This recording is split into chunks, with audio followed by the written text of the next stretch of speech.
This is St. Louis Cardinals baseball.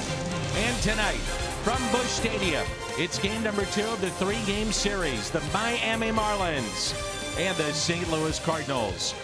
Jim Hayes is here. That's recording. I'm Dan McLaughlin, and welcome to Cardinals baseball. Disappointing game number 1, turn the page. But one of the things to think about from game 1 going into game number 2, the return of Yadier Molina. Certainly the best news yesterday is that Yadi is back. Do you think the Cardinal fans missed their all-star catcher? You bet they did. They stood up, gave him a great round of applause here yesterday. How does he respond? Base hit in his first at-bat and an RBI. That scored Marcell Ozuna. Yadier Molina, a guy that the Cardinals sorely miss. When he's not here, they've been able to tread water 13-13, but he handles the pitching staff, Dan, so well. Yadier Molina is in the lineup tonight. He'll bat 5th for Mike Matheny's club. Trying to shore it up and get a little bit better defensively, and also some sloppy play from game 1. That needs to turn around. We'll find out. Game 2 is coming up on Fox Sports Midwest.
moments happen, Budweiser will be there.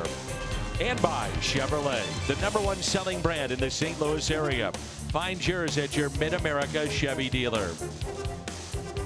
Gorgeous night here at Busch Stadium. The former Marlin, now Cardinal, Marcell Ozuna in the lineup tonight for St. Louis. The Marlins, Cardinals next.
Reyes is here as well. It's the Miami Marlins and the St. Louis Cardinals, game 2 of the 3-game series. Busch Stadium is still filling up, and the Cardinals trying to have a bounce back after a disappointing game number 1. Well, the only good thing about yesterday was that Yachty was back, as we mentioned, in the open, and every team in the Central Division lost. So the standings didn't change. Milwaukee lost today, so the Cardinals are now 3 games back. And we know it's early to be showing standings, but we also know the Cardinal fans just want to see how we're measuring up. And the Pirates, of course, at 30-30 have dropped a bit after their great start. And Cincinnati, 19 games under 500.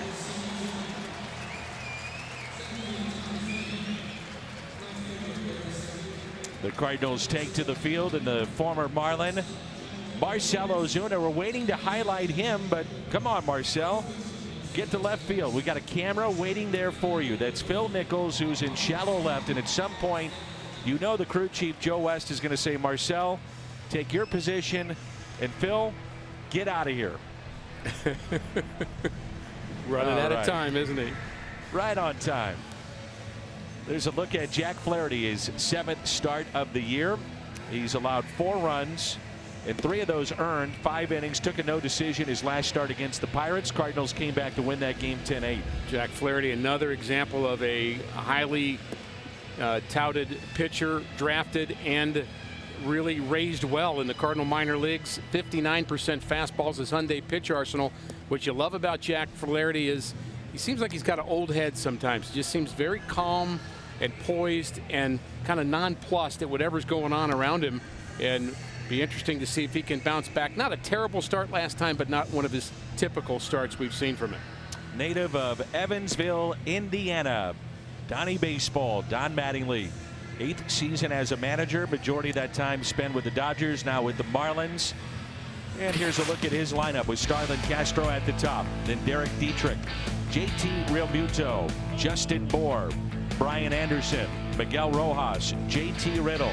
Late insertion into their lineup, Lewis Brenson and Wei-Yen Chen. The pitcher is batting 9th. There's a look at Mike Matheny, the Cardinals skipper. And they're going to try to, well, get back on track against Miami. They've dropped 3 of the last 4 against the Marlins.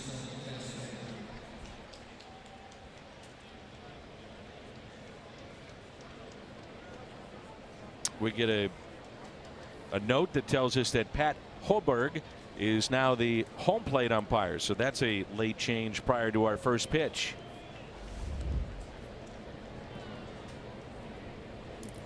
Joe West, Chad Fairchild, Doug Eddings round out the umpiring crew here in St. Louis. And the first batter of the game is Starlin Castro. And Castro on the first pitch pops it up left side.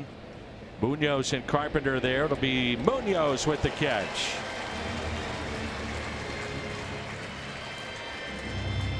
One pitch, one out. The Cardinals defense around the horn is presented by Dobbs Tire and Auto Centers. Ozuna, Pham, and Bader in the outfield.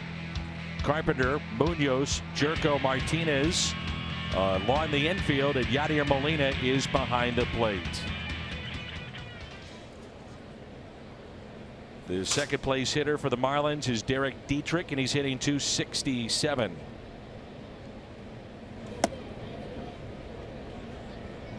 When I think about Jack Flaherty, I think slider, especially against right-handed batters. It is a wipeout slider, a wipeout pitch, and right-handed batters, they have struggled against that pitch. 1 ball, 1 strike. It's sharp. It has good depth to it. You'll hear hitters and managers, coaches, pitching coaches talking about depth. And what they're talking about, Dan, is just the changing of really the altitude of the pitch. It's going to be knee high, and then all of a sudden it's in the dirt at the last minute, and it dives quickly. Very sharp breaking ball for Flaherty. 2-1 the count. That was a good example of it. You see the ball halfway there, you think that's headed down the middle of the plate.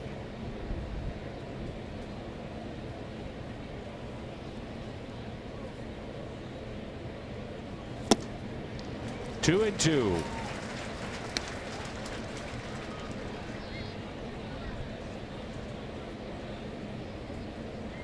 Well, Flaherty's a guy that has that slider, good fastball, will mix in the occasional changeup, especially to lefties. The 2-2 pitch. And a strikeout. First of the night for Jack Flaherty. That's the wipeout slider of Flaherty. Team just not hitting very well. 149 as a league against Flaherty on the slider with 2 strikes. Another example of that. And he is, Dan, our key to the game. Flaherty being sharp is important for the Cardinals to get back on track again. Flaherty being sharp to me is not just that slider, it's command of his fastball. When he's right, he's throwing his fastballs to all 4 corners of the plate. And his last outing, he was just off. In, just off, away, just off, up. And it just didn't set up his slider very well. Real Muto, a very good player, hitting .299. And now hit by the pitch with 2 outs.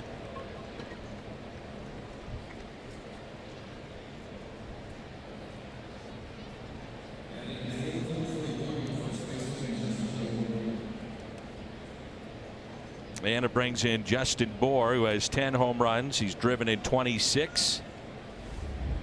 He's got that old school look to his helmet too. He the sure does. Tar, you can't even see the logo. When you see a helmet like that, what player comes to mind first for you? Oh boy, there's a bunch. There are. I'm going to think of the guy that had it the most. I think of Manny Ramirez. He was on my list. Hanley Ramirez. That's the guy I was going with. Pine Tar. And Steve Klein would be proud of that helmet. Yes, he would. No batting gloves for Justin Bour. That's old school too.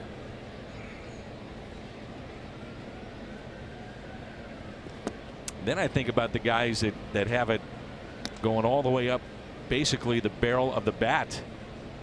We've got a couple of guys in the Cardinals that have that. Marcell Ozuna, a ton of pine tar that goes way past the middle of the bat. Somewhere George Brett is saying, wait a minute. Here's a 1-1. And for younger fans who may have not seen that particular home run, George Brett hit a home run for the Royals against the Yankees, and Billy Martin was the fiery manager for the Yankees, and he went out to Tim McClellan and he said too much pine tar up the bat, and they disallowed the home run, and Brett went crazy.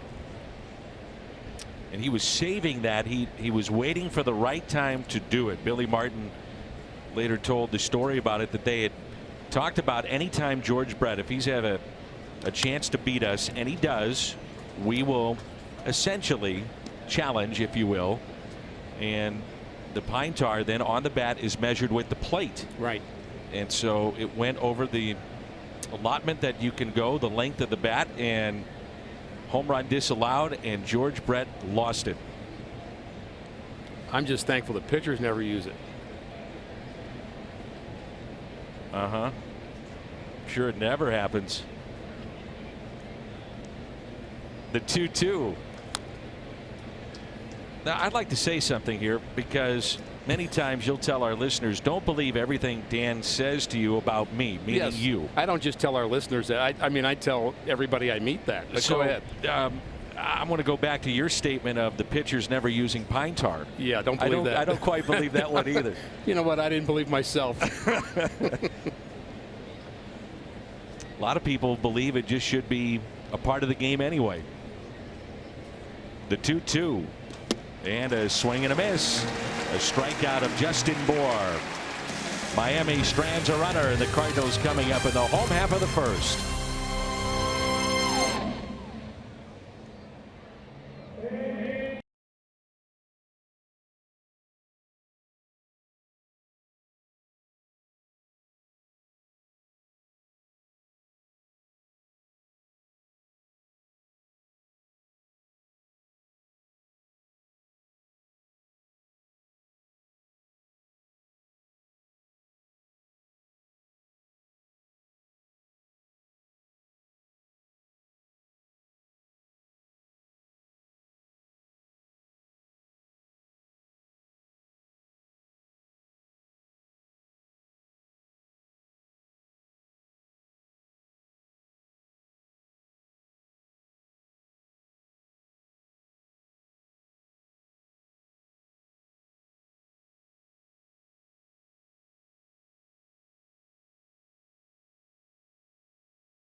Matt Carpenter has been red hot since the middle of May. May 16th, he was hitting 140, and now it's up to 225. Then Tommy Pham, Jose Martinez, Marcell Ozuna, Yadier Molina, Jed Gyorko, Harrison Bader, Jairo Munoz, and Jack Flaherty. Wei-Yin Chen is the starter here in Game 2. A 16-game winner in 2014 with Baltimore. He got on the map that year. He was thought of as the best left-hander in the American League at that point, and he's struggled a bit since then. Doesn't throw particularly hard, 63% fastballs. Fly ball pitcher. Last outing was the worst outing he's had in his career. Shortest, I should say. An inning and 2/3. That came against the Padres. It followed his best start of the year, where he went 7+ against the Nationals. So inconsistent. But again, he's going to get outs in the air, not on the ground. Miami has lost 5 of the last 6 games that this lefty has started. 20 earned in his last 25 innings. And we will see if that continues tonight. Carpenter, the team leader in walks, a co-leader in doubles, with 15, tied with Jose Martinez.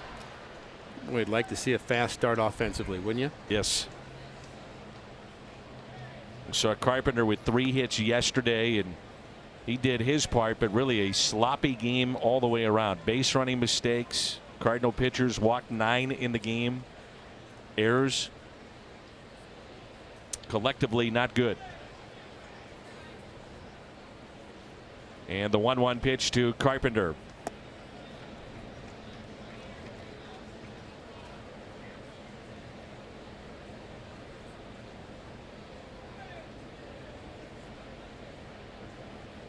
You see the shift. The third baseman, Miguel Rojas, even with the bag at third, but well off the line, and it's 3 balls and 1 strike. You know, you're going to have clunkers, Dan, when you play 162 games, and yesterday was most certainly a clunker. I think the real test becomes, how do you respond to that? And it's fouled back, 3-2.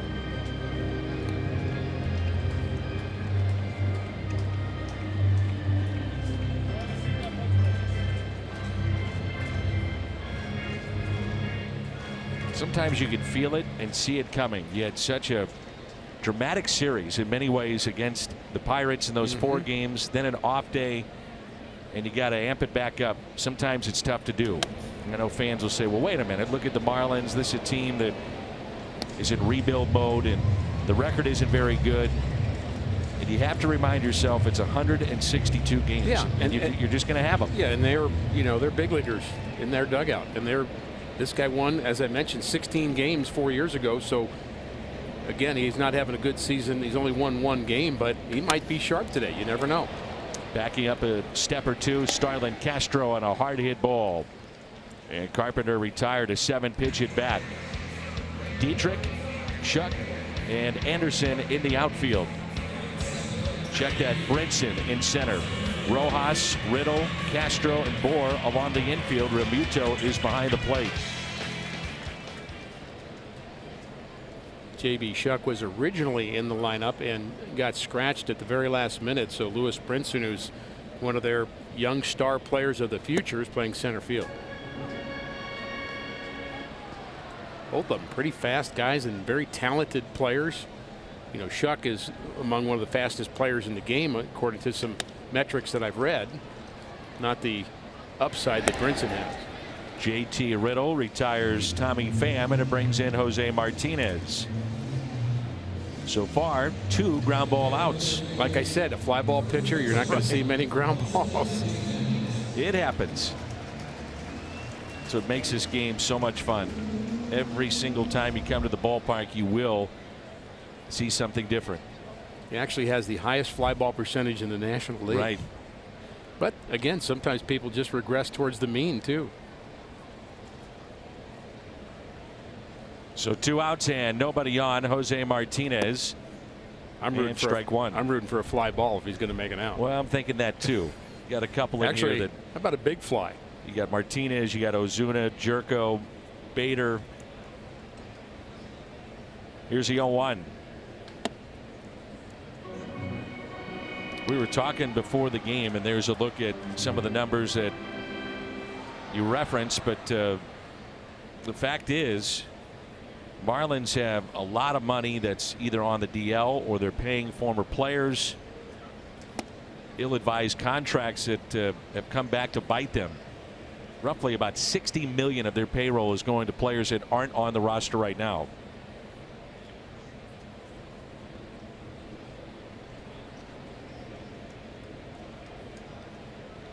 And the 2-1 is a base hit under the glove of Rojas. With Marcell Ozuna coming to the plate, we take a look at our Kubota power stats and the numbers with the Miami Marlins for Marcell Ozuna. And he's starting to swing the bat with a much more quiet base as a Cardinal. But big RBI numbers as a Marlin. Got off to a good start against his former teammates here yesterday.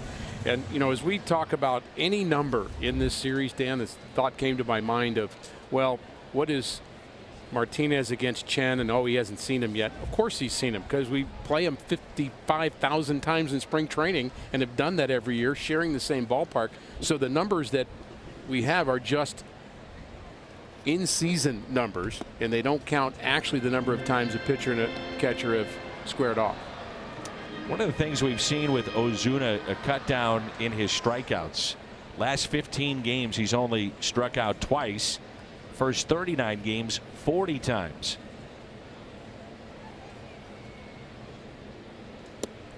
I think that was the start of him starting to feel more comfortable at the plate, is just staying back more. He was getting jammed a lot when he first started, not striking out, hitting little dribblers to the right side, ground balls the other way, and got some hits, and then just kept at it. And I think the stroke has come. Pulled the string, and it's 1-2. I'm sure a relief on this homestand to pick up home run number 100. Then the following day had the grand slam, his first 2 home runs here at Busch Stadium, wearing a Cardinal uniform. Here's a 1-2 pitch.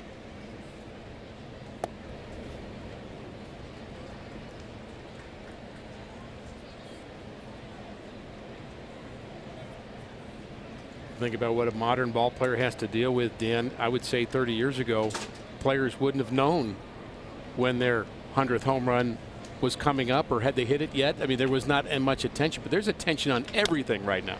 Everything. And a chopper that's hit to short, JT riddled. So 4 batters and 4 ground ball outs. Nice homework, Ricky. And there's no score.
Martinez to left.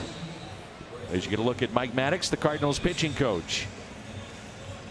Let's check in with Jim Hayes. Yeah, some rough news on Alex Reyes. Michael Gurr said that Reyes got his second medical opinion today, and it matched what Cardinal doctors had found in regard to his right lat strain, that the tendon had partially torn away from the bone. Gurr says all the doctors were in agreement that surgery to reattach it should be performed right away, so it was done today. Gurr says it's expected to be 6 months before Reyes is pitching again. Gurr also said we expect a successful recovery and that Reyes will be ready to go for spring training. Dan, Mike Matheny said of Reyes, this is another tough run for Alex, so we are all hurting for him. Very sad news. Yeah, tough run for Alex, certainly tough run for the Cardinals. They were counting on him and the fan base.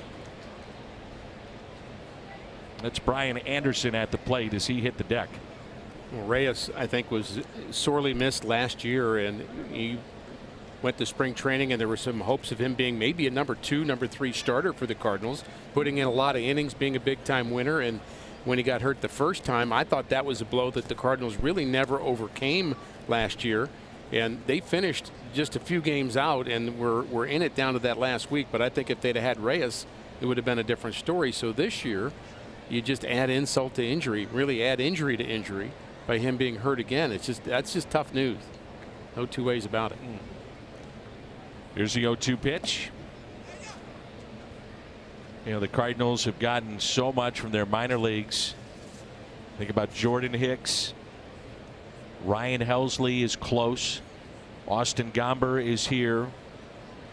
There's a look at young Jordan Hicks. Here's a 1-2 pitch. And a strikeout of Anderson. So 3 already tonight for Jack Flaherty. And he is going to that breaking ball. He's got a sharp one, and then he opens it up a little bit to get a little extra break. That was a sharp one, down 83. And Anderson, by the way, Dan, has been one of the most impressive rookies in the National League. So 24-year-old right fielder. He's actually an infielder. He's been a third baseman and a second baseman, but they have him in right field here, and he's, at the moment, the top hitter among rookies in the National League, average-wise. Pretty big shoes to fill, would you say, with Stanton in right last year? Yeah, so the first thing you tell him is don't fill his shoes. Just be you. Be you. Here's Miguel Rojas, the third baseman. He's batting .244 in the 1-0 pitch. Drops down a bunt that's foul, and it's 1 ball and 1 strike. I wonder if right-handed batters tonight, Rick, will be more aggressive early in the count with Jack Flaherty. Yeah, I think we've seen two things from other teams as a way to combat the great stuff of Jack Flaherty. One is they're aggressive early because they don't want to face that slider with 2 strikes. And secondly, they've been asking for time to slow down his rhythm. The Phillies did that. He didn't like it, and he showed that he didn't like it. So other teams have tried it since then. I expect that the Marlins will do it a little bit here tonight. That game against the Phillies, he was masterful with 13 strikeouts. Match a Cardinals rookie record. And the 2-1 pitch to Rojas. Every pitcher likes a pace and a cadence, and you want to do it the way you want to do it. Every hitter has his own pace and cadence. So it's a little bit like two basketball teams trying to figure out who's going to control the pace of the play. And that's conversation we always hear in a basketball game. Well, it happens between hitter and pitcher, too. And the rhythm right now with his catcher, which is Yadier Molina. Good to see him back. I'll say. Well, it takes some guts with what he went through. He called it the worst pain he's ever experienced. And let's face it, when you're down there in that crouch position, you are exposed.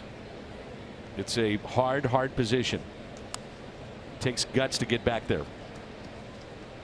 We mentioned the 13-13 Cardinal record while he was gone. Still give credit to Francisco Pena for doing a good job for Mike Matheny. I think he did a good job with the bat, handling the pitchers best he could do. And so he's here. Carson Kelly sent back to AAA, and I think Pena certainly showed well for a backup catcher. And when he eats up Jairo Munoz, that'll be his 5th error. Ball came up on him a bit, and it may have got him on the wrist. It looked like he let the ball crowd him a little bit too, instead of getting it out front. Easy to say, tough to do, but something about the hop he was not ready for, and just hits the heel of his glove and gets a little wrist too. Cardinals had 2 errors last night. Now with 44, that's 3rd most in all of baseball. It brings in JT Riddle. Left-handed batter, hitting .242. Missed on the inside corner.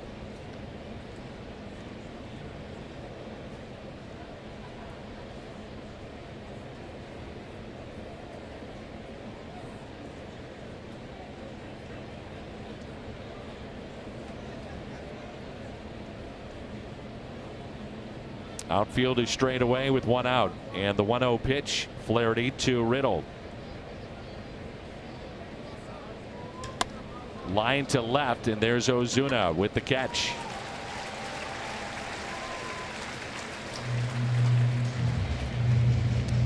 The GMC leaderboard, lowest ERA among rookie starters this year.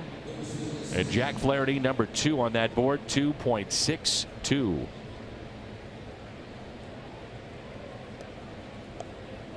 Certainly acquitted himself well. Came out of that 2014 draft, and we just had the draft obviously the last couple of days, and you think about those guys we're talking about now, 4 years from now, they'll be starting at shortstop, playing right field, and maybe some before 4 years, but I think that's a reasonable time frame for a player to develop. The high school guys a little longer, but it just shows how important it is to draft well. And now more than ever, young players being pushed to the major league level. 19-year-olds, 20-year-olds, 21.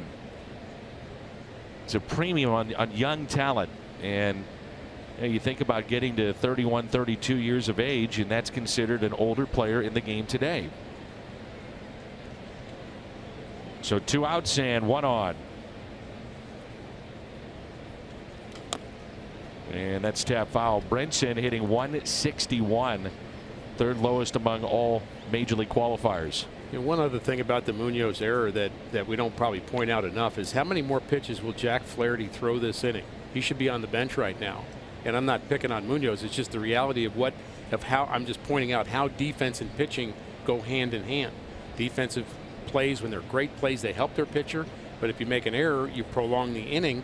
And we're in an age now of pitch counts, Dan, where that's even more important than ever before. Pitcher's trying to get through 5 or 6. Well, if he throws an extra 8 pitches this inning, that may shorten his outing. He's had 3 extras so far, and again another check. The runner at first base. Joe West with the call at first base. One of your favorites. You have all his CDs. The Singing Cowboy.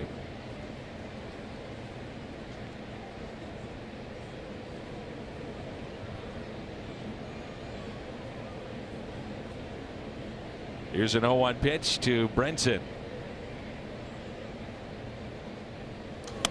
Brinson picked up in the Christian Yelich deal from Milwaukee. When Joe West first came to the big leagues, there were a lot of players that found him, well, just a little overly confident, but I think we've all learned to love him now, and I know the Marlins are going to learn to love Lewis Brinson, and they paid a high price for him. And we saw him a bit with Milwaukee, originally drafted by the Rangers. And he's one of those guys that you just think, well, he's a can't miss guy. Well, sometimes the can't miss guys miss, but I don't think he will. Here's an 0-2 pitch. Ooh, doesn't get the call. Have you noticed the amount of moths that are in our booth tonight? Yes. Of course, one was flying right by you, and instead of you trying to hit it out of the booth, which is wide open, we don't have glass, it's not air conditioned. I hit it towards you. You put it right on me. We don't want another Matt Holliday situation. No. Moth in his ear. That was a first. And the 1-2 is a base hit. Hung a breaking ball, and the throw to third is offline. So they know about Ozuna too, and they take the extra base. That's a heads-up play. Well, I think the other thing he saw is no one was really covering third base either.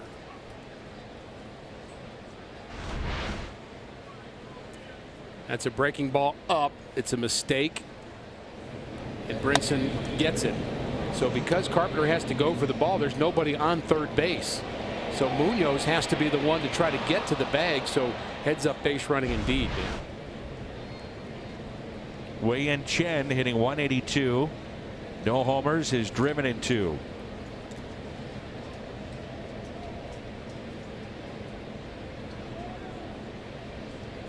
I would say it's little things like that the Cardinals going forward have to shore up. It's got to get better.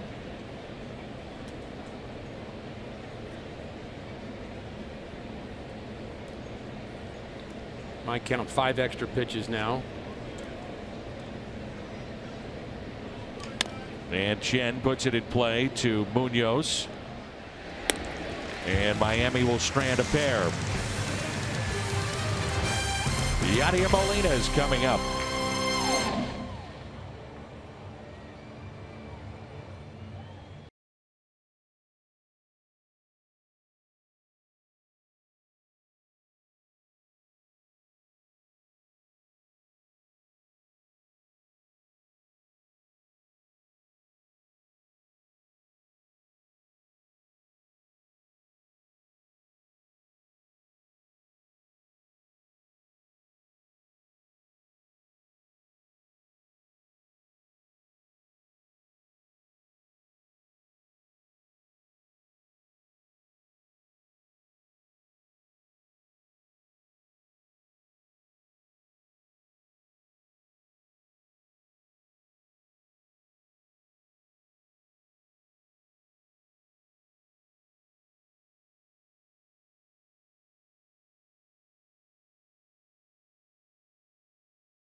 You can take us with you. Fox Sports Go. Stream the Cardinals.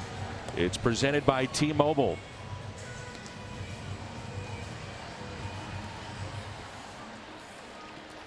The moths are currently the size of small birds. They are everywhere tonight.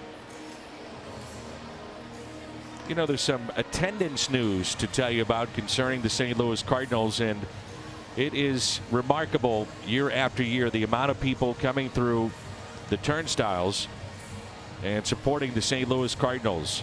15th consecutive season. They have exceeded the 3 million mark in ticket sales that happened today. It's the 22nd time in franchise history. But yet again, 3 million plus. And they're edging, it looks like, to 3-3, 3-4 again this year. You know, we say it's St. Louis's team, but such a regional team, and what this franchise means to so many throughout the Midwest. Very much so. Another nice round of applause for Yadier Molina. Missed 26 games. As Rick mentioned, the Cardinals played 500 baseball. They went 13-13.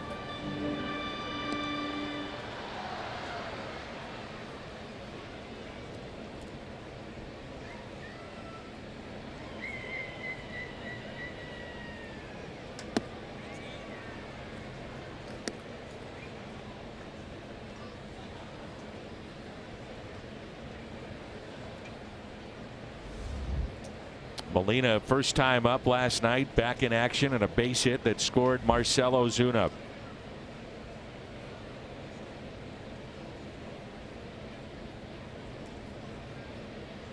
The 2-0 pitch, and a strike, 2-1. 20 current players right now on the Cardinals 40-man roster selected in baseball's draft and developed by St. Louis and brought up to the club. That includes number 4. Cardinals have had just a remarkable run, especially in the mid-2000s, late 2000s. Their drafts, which are now run by Randy Flores. Michael Wacha, one of those draft picks, number 19 overall, became an NLCS MVP. The 2-2 pitch. And a strikeout of Molina, first of the night for Chen. MLB at Bat, your #1 Cardinals app. Customize your experience to catch every moment this season. Home screen icons, features such as the MLB.TV Game of the Day, pitch tracking, in-game highlights, live radio broadcast, stats, news, and more. Download MLB at Bat today. And the batter is Jed Gyorko. And he smokes one out to center. Brenson back. He spun around, and it's over his head. And a 1-out double for Jed Gyorko.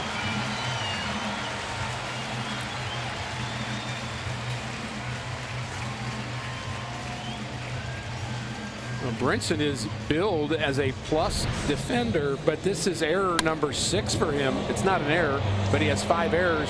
But he really does make an error on this play. Not making the right route. Certainly it's going to be a double for Gyorko. But the point is, the plus defender has struggled a little bit defensively.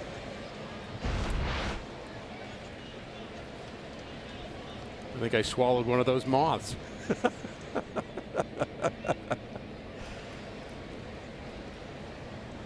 Thanks for your concern. No problem. Now Harrison Bader. And a strike. So Bader, who has really just crushed left-handed pitching, gets the start tonight.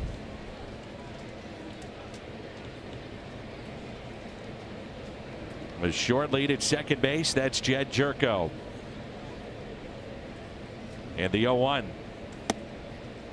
Inside corner, 0-2. Bader kind of shaking his head. He didn't like that call. You see against lefties, batting .323. Couple of home runs, has driven in 4.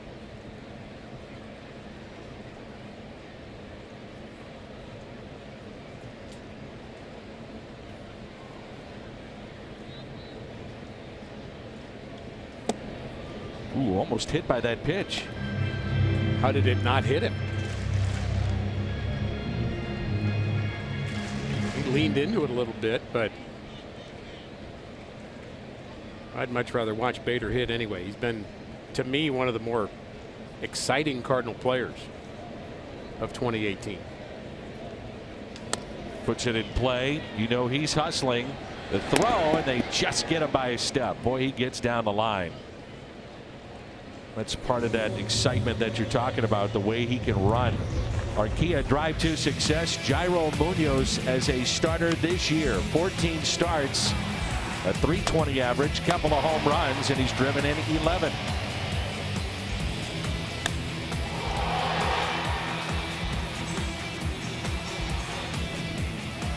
It was the walk-off in the first game back of this homestand. The intentional pass to Munoz to bring in Jack Flaherty, who is 1 for 10. Well, Dan, you've heard me say this hundreds of times. Never lose on D-Day. And it is June 6th. I've read so much about that particular day and what the Allied forces did. I always think about June 6th as a special day, and Cardinal victory would make the day even better. 2 outs and 2 on.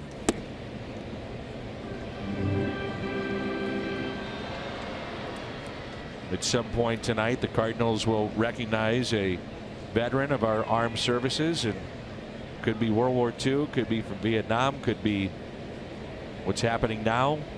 It's always a special moment here at the ballpark.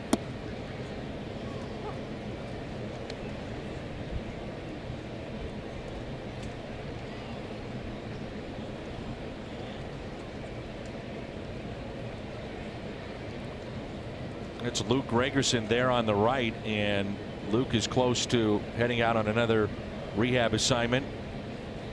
Matt Bowman also getting closer, so some roster moves probably coming up here for the Cardinals. Bowman and Holland, another one, should go out tomorrow and join AAA Memphis on a rehab assignment.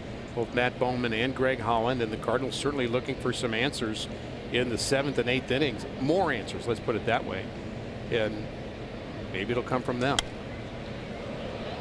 That's it out of play. You know, I did say this the other day, and I know not everyone agrees with this, Dan, but I still think Greg Holland could be a key player for the Cardinals in 2018. And I know he was not good. I mean, he would say he's not good. There's no question about it. Undeniable. But what his upside can be, if he comes back right, I think that solves some Cardinal bullpen issues. It puts everybody else in a slot where they can succeed. I thought you put it best. You know, you look at Hicks, he's like 7 and 8, and Norris is like 8 and 9. Exactly, and that doesn't work, especially not every day. You know, it's the other thing, you and I talk about this a lot, and the bullpen will be a factor today. I mean, we're early in this game, but we just know it's going to happen. So you can't use your best 7, 8, 9 every day. It doesn't work. They can't throw every day. So you've got to trust in the depth of your bullpen. So when we're talking about guys like Bowman and Holland going on a rehab, that's important stuff in my mind. And the 1-2 is a grounder and a bad hop, but Rojas stays with it. It touches the bag at third. Cardinals strand a pair. They've left 3 on in 2 innings, and there's no score.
is brought to you by Siteman Cancer Center, national leaders in cancer. Try the $4.99 Jack's Spicy Chicken Club Combo with toasted sourdough, new from Jack in the Box. And by Toyota, let's go places.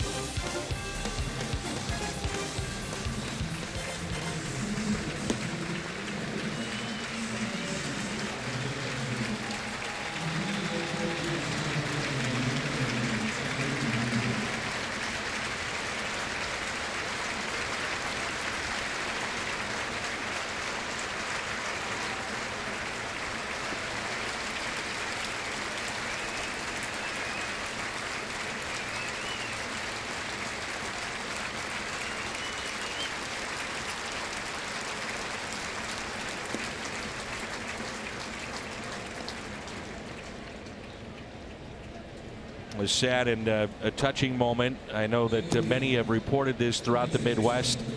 We waited on purpose to tell our fans of the passing of Hall of Famer Red Schoendienst out of respect to his family. That was the crowd's reaction to seeing it on the video board just posted, the passing of the Hall of Famer Red Schoendienst. We love Red. Oh, absolutely. And the Cardinals obviously wanting to have an opportunity to tell all the fans, 40,000 people here at one time, and not wait till after the game, but let them know at an appropriate time between innings here. And you know, there's going to be an awful lot said and thought about Red and talked about when it comes to his influence and his legacy of Cardinal baseball, but anybody wearing a Cardinal uniform owes a great debt to the Hall of Famer Red Schoendienst.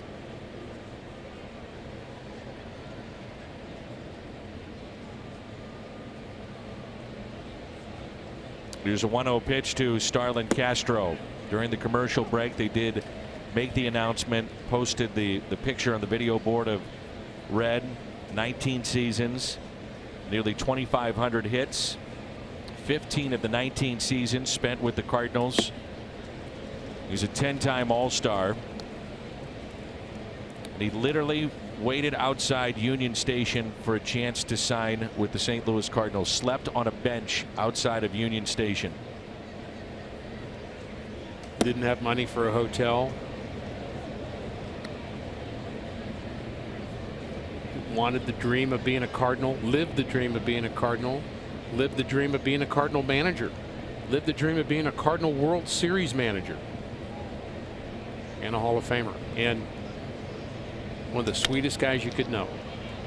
And a base hit into right by Starlin Castro.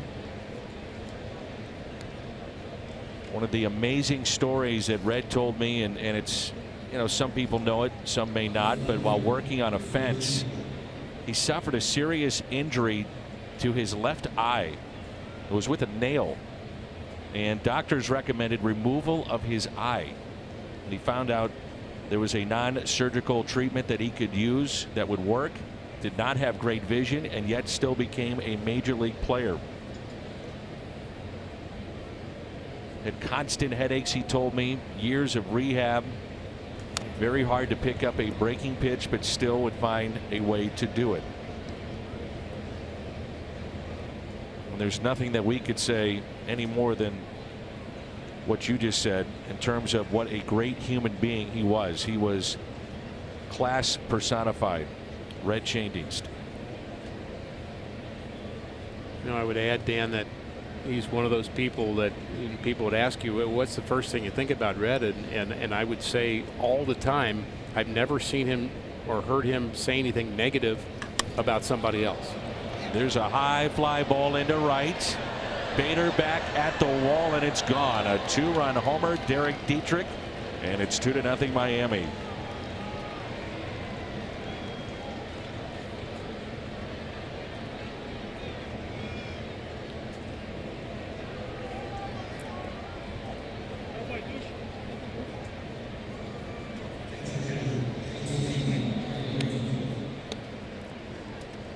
You know, it's, Dan, it has a sense of being a somber moment here at the ballpark, but it also has a sense to me as it's the right moment to have here at the ballpark.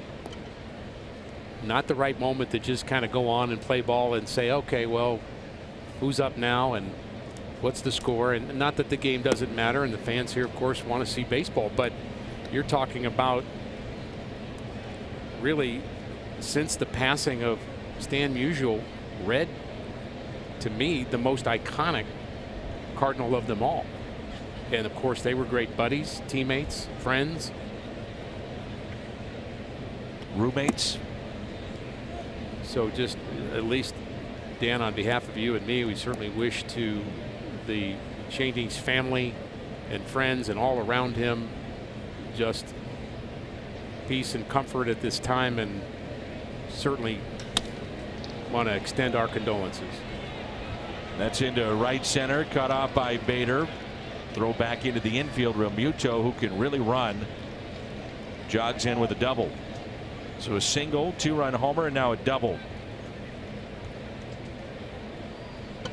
Oh, I'd say it's been maybe 5 years. So Red was probably roughly 87, 88, 89, still dressing out for spring training in full uniform and hitting fungos. And we would say, Red, why do you do this? Why do you still dress out and hit the fungos and talk to the players? And he said, young people keep me young. And I love being around this game. And I love being around ball players. Spring training will certainly not be the same without Red Schoendienst. I played golf with Red when he was past 80, Rick, and it was myself, Mike Shannon, Red Schoendienst. Red played the first 9, and it was a blistering hot day down in Houston. And he said, I just want to ride on the back 9. So we get to 18. Red says, you know, I'll play this final hole. And Red did not have a normal golf grip. He gripped it like a bat. He steps up and knocks it 275 yards, and he was 80 plus when he did it. It was unbelievable. Here's a 1-1 pitch to Justin Bohr. And he treated everybody here at the ballpark with such great respect, from the ball players, front office, fans. Red many times would pop his head here into the television booth just to say hello. Oh yeah. Get a chance to talk with him between innings. Then he'd go over and hang out with the radio crew, and we're going to miss him.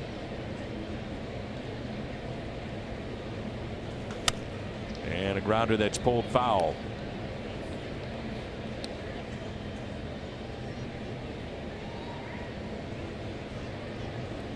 Germantown, Illinois native. World champion player and manager.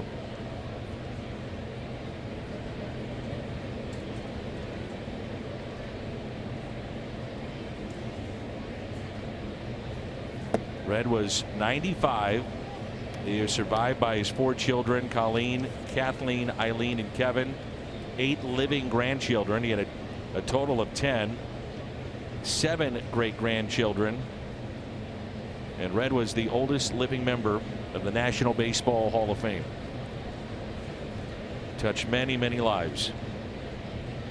The 3-2 pitch here to Justin Bohr. And again, we'll have a lot of thoughts and stories and stats and just comments about the baseball and managerial career of Red Schoendienst. But if you ask me, his resume has to really start with his friends and the people that he affected personally just by being around him. He could just light up a room to me, and I just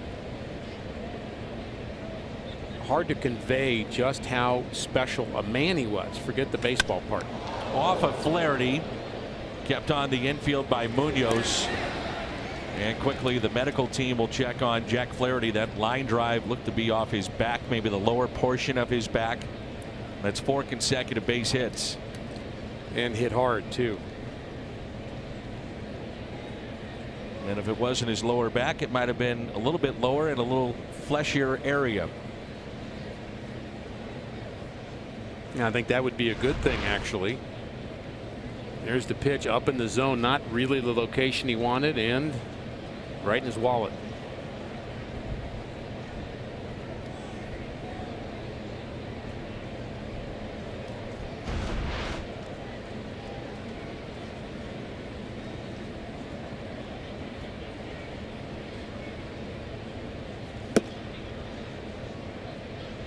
How many times now are we seeing these comebackers? Oh boy, against the Cardinals and just the games that we're watching. Man, oh man. I'm going to say, to specifically answer your question, I would say a dozen times we've seen a play like that, and that's just the games we are seeing and watching and covering, and you magnify that throughout baseball, and it's become an epidemic with pitchers throwing as hard and hitters with the exit velocity that they have. And last night it was Carlos Martinez. He was hit with a comebacker. Now Brian Anderson, who struck out first time up. Back to Flaherty again. He'll go to second, out there, back to the plate, and safe.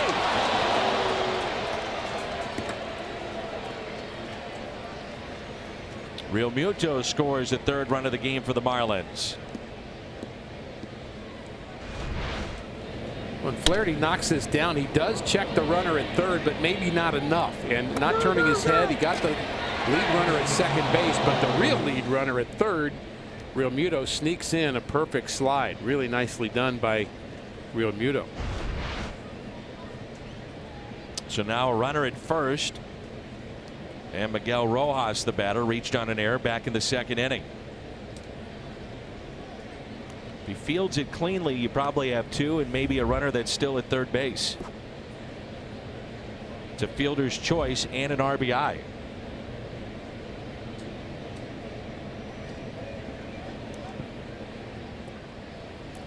That's one of those tweener plays for a pitcher, and you have to make the choice. Do I want to get a double play or give up the run? And that often is dictated from the bench and is based on a lot of circumstances, the score of the inning, etc. Who's up next? I think in this case Jack would love to have gotten just the double play even if the run was going to score.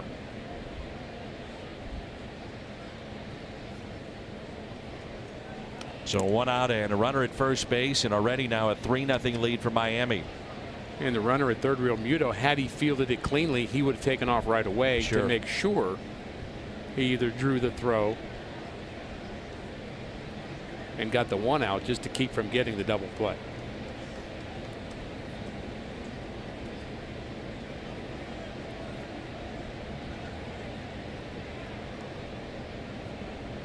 Anderson at first. He has a couple of stolen bases this year.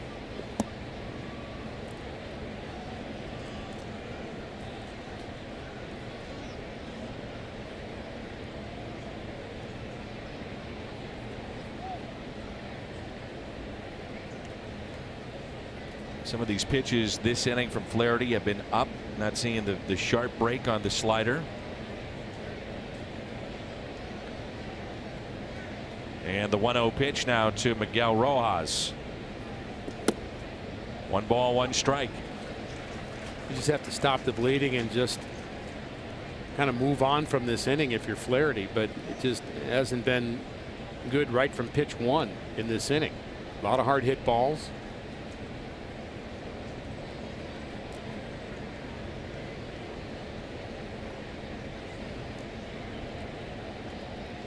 The 21st pitch of the inning. It's up to 53 for the game. And the 1-1 is a double play ball. Munoz, Gyorko, the turn, and a double play. Sad night here in St. Louis, the passing of the great Red Schoendienst.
Passed away at the age of 95.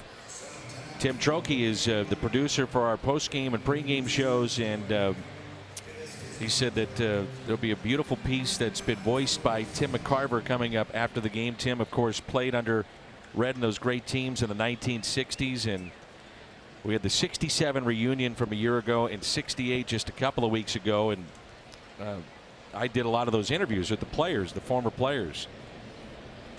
And to a man, every one of them talked about their love and appreciation for Red Schoendienst and how he handled that team. Just go play.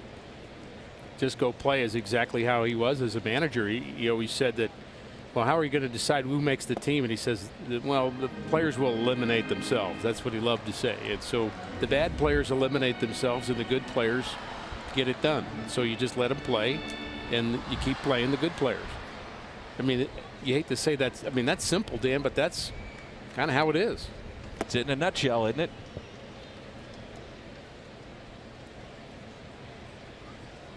Now a shift on here for Carpenter with a count of 1 ball and 2 strikes. Ton of room on the left side of the infield. We talked about Matt's 3-hit game here yesterday. He's had 4 of them this year, and I have a feeling he's going to have more. Starting to hit his stride. The timing's back from Matt. He doesn't seem in between and lost late on the fastball, early on the breaking ball. He's got the timing down. Much better pitch recognition, I would say. 3-2. How many fly ball outs has Chen recorded? Yeah. Not a 1. Mm-hmm. A 3-2 pitch. Left center. Brinson makes the catch. June 29th, 30,000 fans 16 and older get a fashion boost. They'll take home a one-of-a-kind Cardinals all over print shirt courtesy of the Shane Company. And tickets for the June 29th game. Braves will be here. Cardinals.com/promotions. The first fly ball out for a fly ball pitcher as we play here in the 3rd inning. Here's Tommy Pham.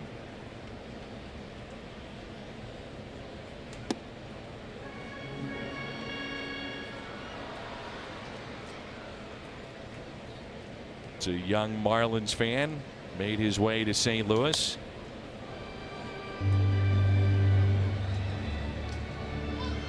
Derek Jeter, really the new face of the franchise in many ways, part of an ownership group that has taken over. Well, they have a challenge ahead of them, and the challenge is to get out from under some of the business decisions that have been made long before Derek Jeter got there, and all the players that they are currently playing or paying that aren't even on the team or on the disabled list. There's a base hit for Tommy Pham.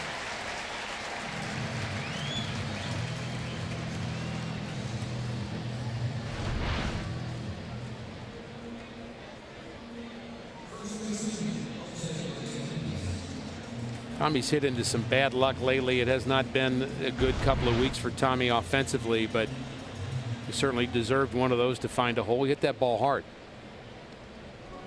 Ricky, our buddy and longtime business partner was Stan the Man, and then after that, Red and Lou and Bob Gibson is Dick Zitzman.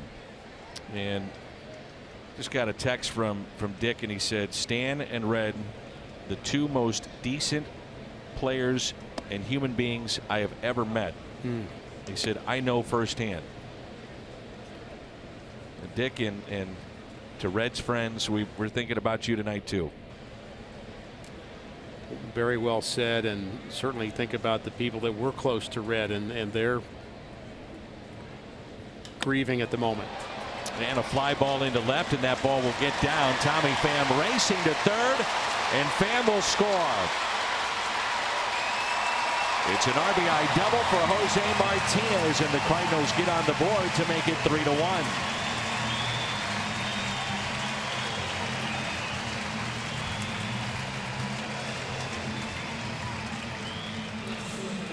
Red loved effort.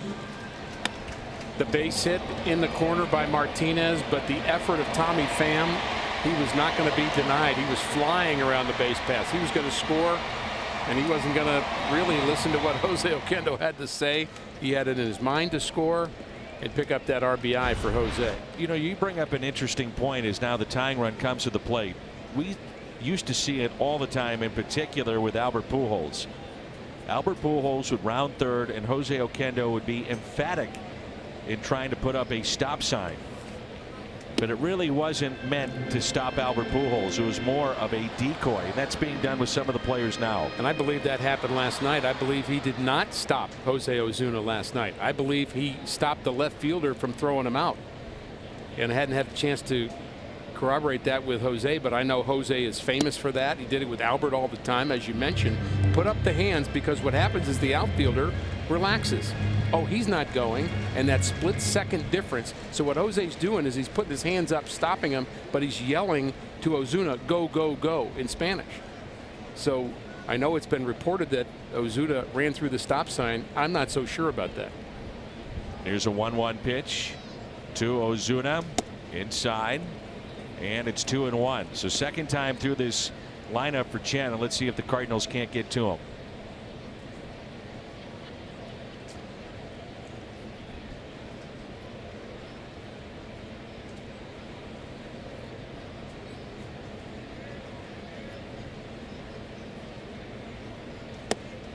3-1. Molina on deck.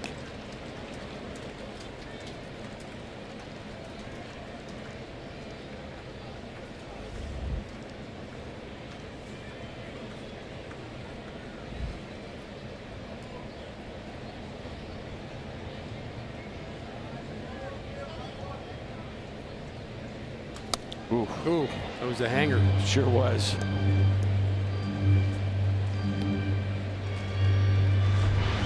Well, he gets away with it because it's too far inside. It hangs, but it hangs on the inner half, and all Ozuna can do is smoke it foul.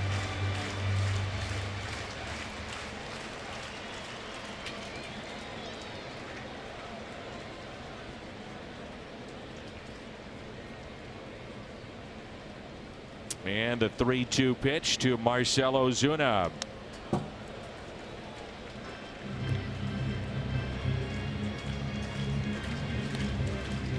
Well, Chen has struck out one. That was Molina back in the second.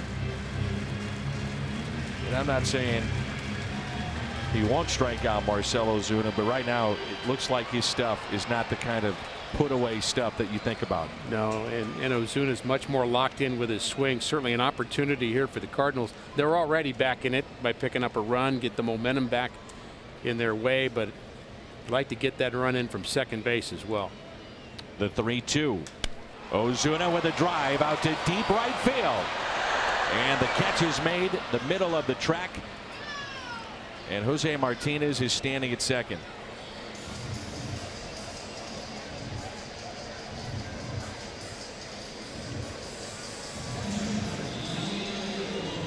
And it brings in Yadier Molina. That's a good at-bat by Ozuna from start to finish. The result not there.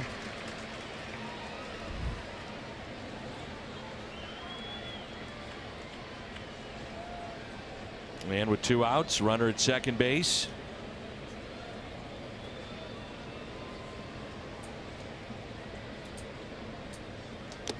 I could tell you're okay with Martinez being at second base. Yeah, and well, the reason I am is, you know, Jose does not run that well.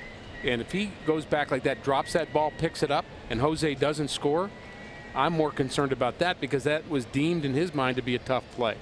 And he was going to have to make a tough play for it to be an out. And it was a tough play and well hit by Ozuna. I mean, I can see it both ways, though, Danny. I do agree. But the point is, I think Martinez in his mind is thinking, if he catches it, I'm still in scoring position, no harm done. If he drops it and I don't score, that's a big miss.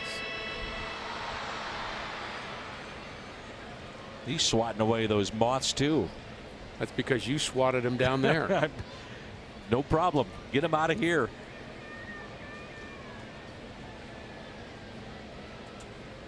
Oh, 0-2 the count on Yadier Molina.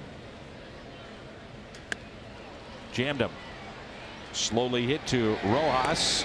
And the threat is through. The Cardinals pick up an RBI double by Jose Martinez. And it's now 3-1.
Dan, Carlos Martinez lasted only 4 innings in his return to the rotation. Last night walked 5. Michael Gersh told me Carlos checked out fine with the medical staff after the game, and there are no health concerns with Carlos moving forward. The Cards also confirmed today that Ryan Sheriff did in fact have Tommy John surgery yesterday in Los Angeles. That news originally broken on Ryan's Instagram account. And Greg Holland and Matt Bowman will both start rehab assignments with Memphis tomorrow. Dan? All right, Jimmy, thanks. John Jay, by the way, is on the move. He's been traded to the Arizona Diamondbacks for 2 minor league pitchers. So out of Kansas City and to Arizona. I think if you put John Jay on a winning club, he's a perfect fit. Oh, I would agree 100%. He just hit. I mean, he flat out hits. And the 2-0 is whacked into left center. Pham going back, calls off Ozuna and makes the catch. It's a big inning for Jack Flaherty to settle down and have a nice quick inning and get deeper into this game. If this becomes a big pitch inning, then Cardinals are in some problems. They're going to have to go to their bullpen early, and Flaherty's due up 4th. I think if he has a good 1-2-3 inning, you won't really worry about that at the point of him coming up next inning. But if it's a blow up inning for him, it could go the other way too.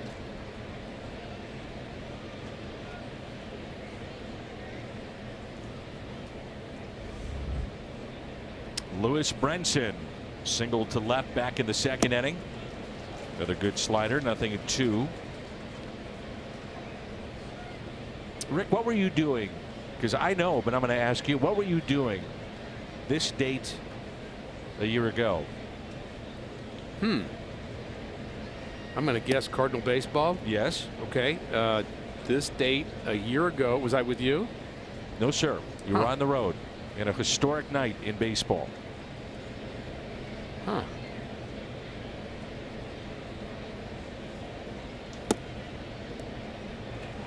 And a strikeout of Brinson. Should I just tell you where you were? Before my brain explodes, yes. I think that'd be a good idea. Where was I? I know where I was. Where? Was I in Williamsport?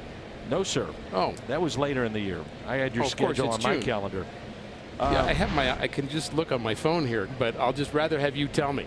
Scooter Gennett hit 4 home runs. Oh, yeah. Became the 17th player in baseball to do that. Now, the amazing thing Since that time, 36 home runs for Scooter Gennett.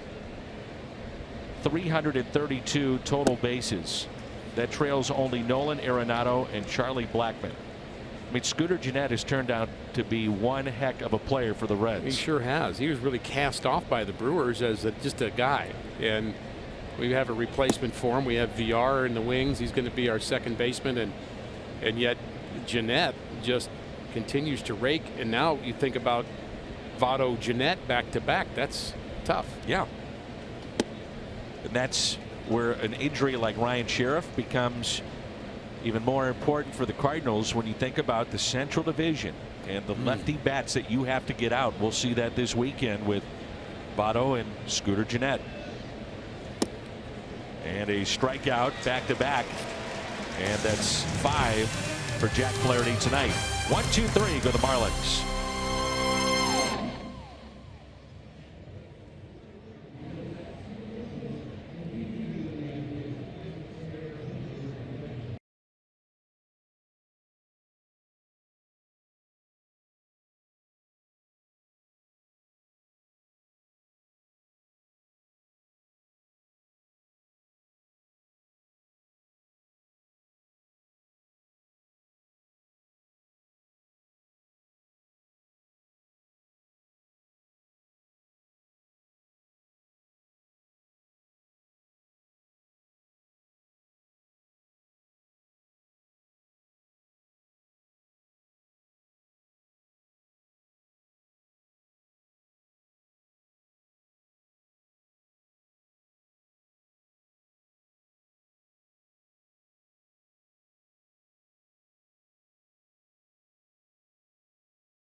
The authority of the Cardinals and may not be reproduced or retransmitted in any form, and the accounts and descriptions of this game may not be disseminated without the express written consent of the St. Louis Cardinals. 3-1 our score, bottom of the fourth. You know, a lot of dreams have been realized the last 3 days with the MLB draft. We have our head of sales at Fox Sports Midwest, Ken Allgaier. Well, his son pitched at Iowa, and Nick Allgaier was selected by the Blue Jays in the 12th round, 356th overall pick of the draft. So congratulations to Nick, Ken, the entire Allgaier family. It's a wonderful, wonderful day. And I know a little bit about Nick. He went to Vianney High School, was a terrific pitcher there, went to Iowa. He's had Tommy John surgery. Ken would actually call me and ask me, you know, what do you think we should do? Should we have the surgery, not have the surgery, whatever? You know, you're so invested in your children. Of course, yeah. It's just a wonderful, wonderful thing to see that Nick has been drafted. And I asked, you know, Randy Flores about that. I said, is it almost beneficial to draft a guy that's had it, that's already gone through Tommy John? And he said, you know, we really don't have a stance one way or another. He said, but certain people do. Yeah. You know, they look at it and say, well, it's so commonplace. Maybe we will take the guy that's already had it.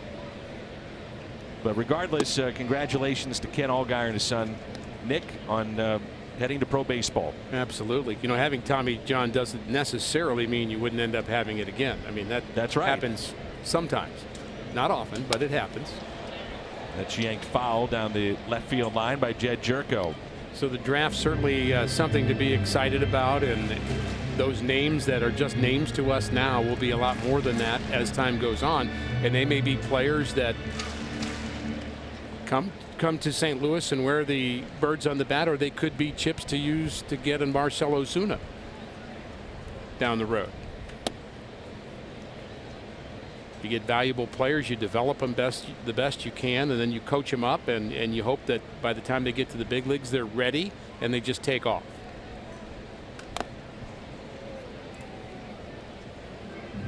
You know, Dan, I must say, just a strange combination of emotions for me to realize that the last 2 games that you and I have had a chance to do, both emotional for different reasons. The Michael Wacha near no-hitter and the joy of that and the tension of that, and of course today, for those who've not heard it, the passing of Red Schoendienst today, very somber. But Michael was extraordinary. I talked to John Mozeliak about it, and he said it was one of the first times, and we know John very well. He's extremely even-keeled. Does not get too high, doesn't get too low. And this is the outing that Michael had. Took a no-hitter into the 9th, and John was saying by the 7th inning, he said my palms were sweaty. He said I turned into a fan. He said I was so invested into the game and wanting him to get it, and he was so close. And I thought it was interesting. He said, well, yeah, we did have a long bottom of the 8th, but hey, I wanted more runs anyway. And we both felt maybe, just maybe, it shook up the rhythm. You know, so much time to think, but any way you want to look at it, it was an outstanding performance.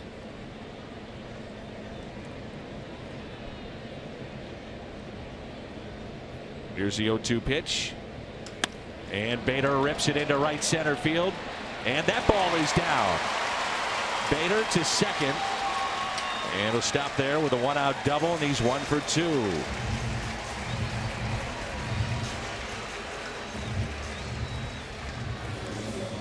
You'll hear about a young hitter and they'll often say, well, he's got gap power. Well, what is gap power? This is gap power. The ability to drive the ball either into right center or left center with enough force that it gets to the wall for extra base hits. You know, power, Dan, is not just home runs.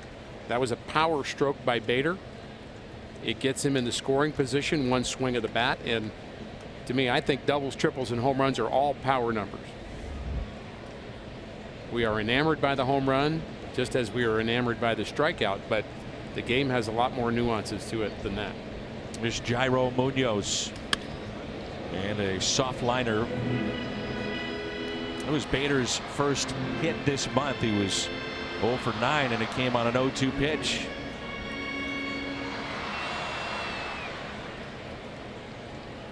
I think of Red. I also think about the 1950 All-Star game. Hit a home run, the 14th inning. Game-winning hit, and won the game for the National League. One of the highlights of his career. There were many. In an odd way, Dan, and it's actually true, but it's different. I can say that I played for Red Schoendienst when Whitey Herzog interim. When Whitey Herzog left the Cardinals, Red was the interim manager for a short period of time before they moved on. And Red, of course, classic Red, just go out and play. Right.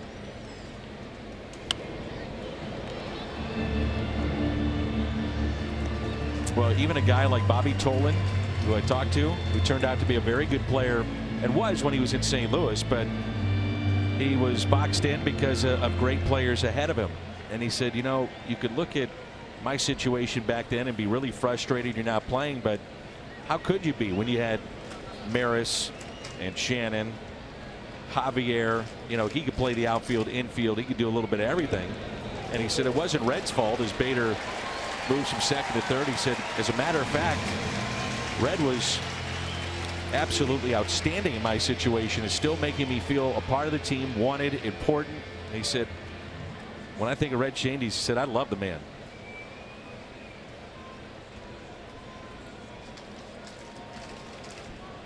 Now the infield is brought in with a count of 1 ball and 2 strikes on Munoz after the wild pitch.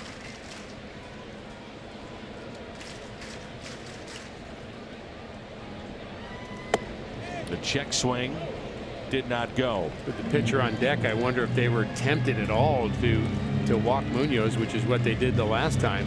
But you've got the lead 3-1. You're ahead in the count 1-2. after the wild pitch. So I think I would have done what Don Mattingly's doing here, but you're trusting your pitcher here not to give in to Munoz. That was going to be my question to you. Does he see a strike? They try to get him to chase. That's what they're trying to do. Stan used to always say that Red was my roommate, and together we would always routinely have about 10 hits a game. Right. I'm just thinking, Dan, I was honored to speak with Red about 10 days ago, and I can say that I know he knew he was ready, but I don't think we were. There's a fly ball, shallow right. Anderson with the catch. Bader tagging up, play at the plate. He's safe. He took a chance and it pays off. And it's now a 3-2 Miami lead. That is eerily similar to Bader's debut a year ago with Carlos Gonzalez of the Rockies in right, and a shallow fly ball. And we got our first look up close at Harrison Bader. We thought there's no way he's going to tag. He did. He scored the winning run, and he does it here. Why is he running? Flaherty's next. You have to take this chance with the pitcher coming up. And there's a case really of Real Muto, as I understand the rule, blocking the plate without the ball too. I think that's an issue, and there's no harm done between the two who collided there, and a good strong throw too. But a lot of things can go wrong when you're talking about right field, even if it's not deep right field. The hop may go one way, to the left, to the right. The catcher may have to catch it high with the runner sliding low. So many things can happen. It's worth the risk, and clearly paid off. Now Flaherty with something in his eye, so drop the bat. And he's asking the medical team of the Cardinals to come out and help him out. Did he lose his contact lens maybe?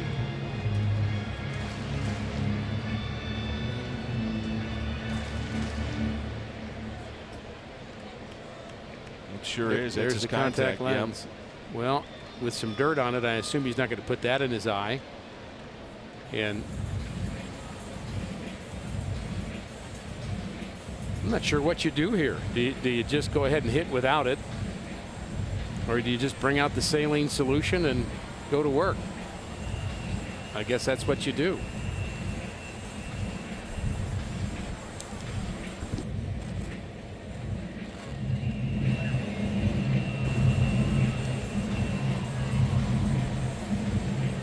Give him a new one. That's what I was thinking.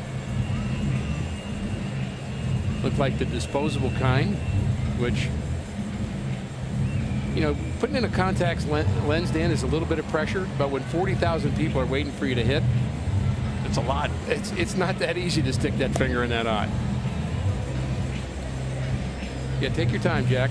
We'll be fine. It never works the first time, does it? I do not wear contacts. Do you? Oh, I do. So I've never had the pleasure of going through this in front of 40,000 plus. It's all in the technique, Dan. You have to kind of look up and tilt your head back and then just hope that it lands in the right spot.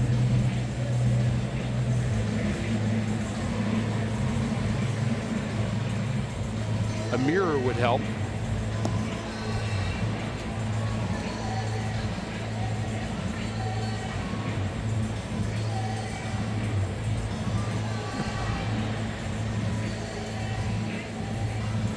Contact lens theater.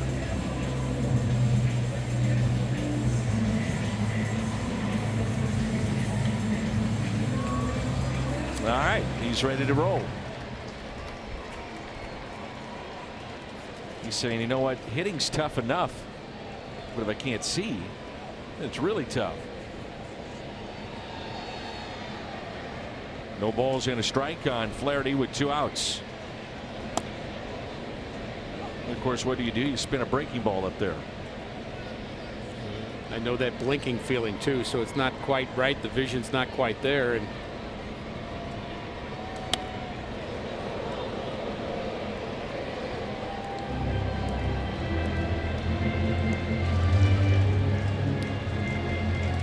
that ball wasn't that far from Matt Carpenter.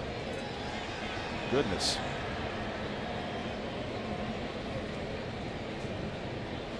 And the 0-2 strikeout of Flaherty, and the second of the night for Chen. The Cardinals, though, pick up a run. Sac fly by Munoz to bring in the racing Harrison Bader.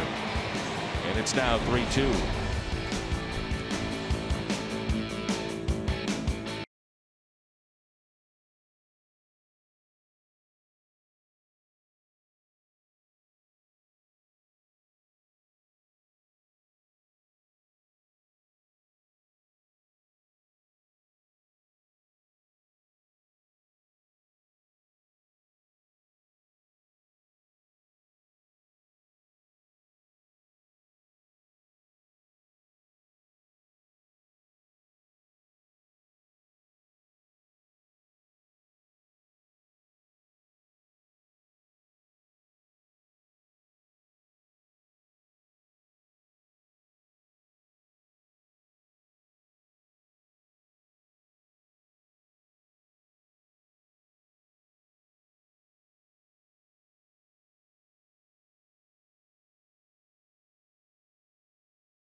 Sports Midwest and the American Red Cross. To make an appointment to donate, use the Blood Donor app. Visit redcrossblood.org and enter sponsor code CARDS. 3-2. The Marlins with the lead. Top of 5 rolls in.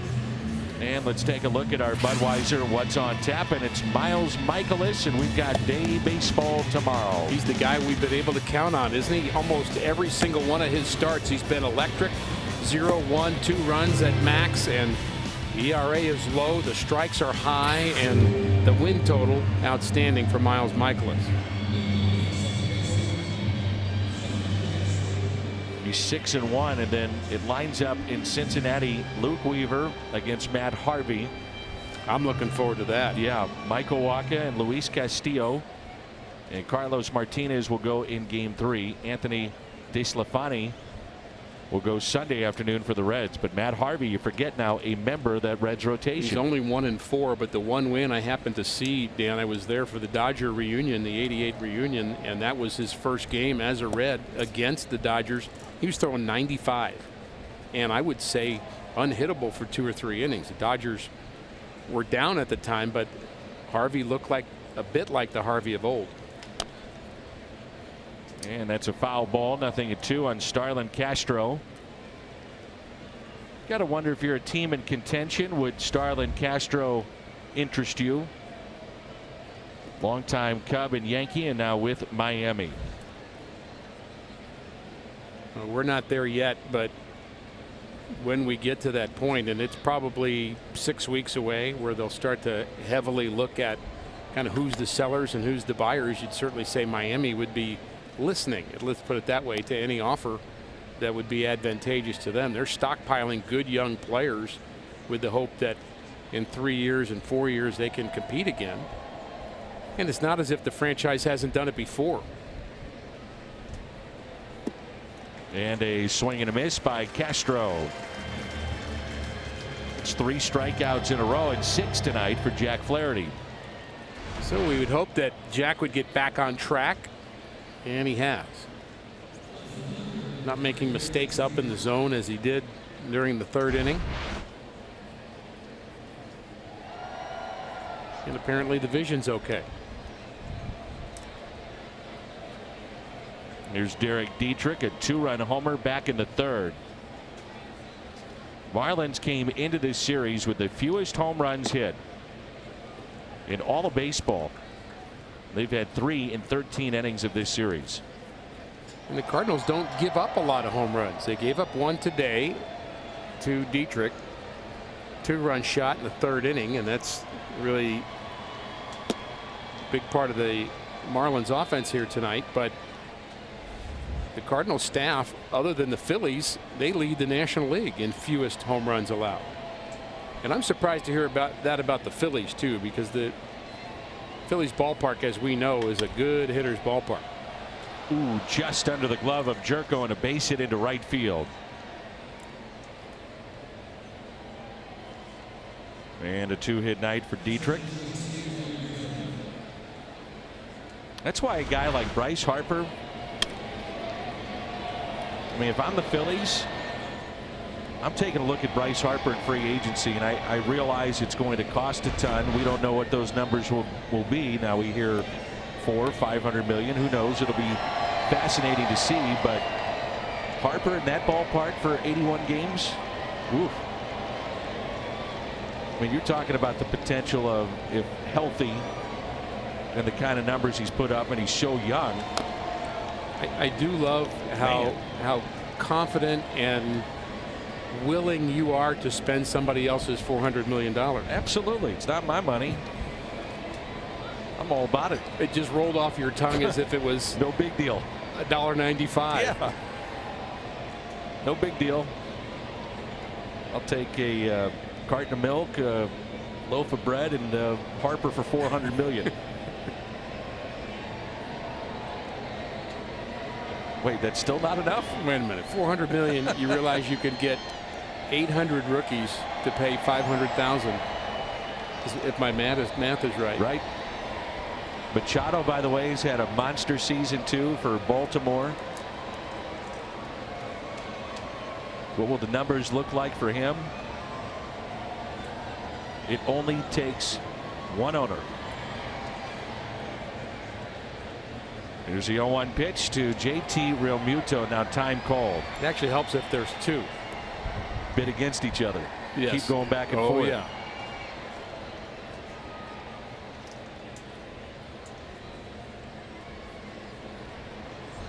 It's happened in any sport you look at. An owner gets smitten with a player. And right. One suggestion, however, don't sign him on March 28th. I think we've seen that, and I think baseball has probably learned their lesson with that too, on both sides. I think the players took note of it, certainly. You know, I know the players would say they don't need it. Pitchers don't say that as much as hitters say it. But, and it may drag a little bit from time to time, but the point is you do need it. Here's a 1-1 pitch to Realmuto. Fouled back. Now this is another young player, not making a lot of money, under control for a few more years, and Realmuto, where you wonder what he could get in a haul coming back to Miami. Probably a pretty good price, a steep price for him. There are a lot of people that believe he's the National League's best catcher at the moment. So I would say yes, big price, big value for somebody trying to get some production behind the plate. 2 balls and 2 strikes. Marlins at one point were trying to move Realmuto. I believe that was 2 springs ago. They were trying to move him to first base, and even this spring a little bit, thinking, well, we're going to bring in another catcher, get his bat in the lineup, and yet he's continued to. I don't know how you move him out from behind the plate. He's good at that too. He's good defensively. I think they're just trying to prolong his value in his career a little bit. The 2-2 pitch, and a fly ball lifted to Ozuna. His former teammate backs up and makes the catch.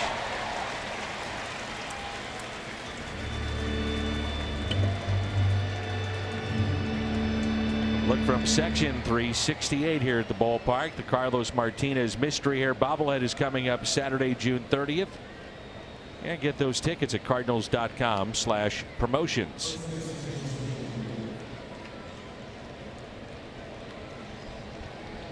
Mystery Hair bobblehead. I think I like the one in the front. The silver? The best, the silver I like looking that one. one too. The purple one's pretty think that'd look good on you, but Thanks. whichever one you get, you'll love it. The Marlins are celebrating an anniversary. What is it, 25 years now in the league? Yeah. Some fans would like to see them go back to their teal colors.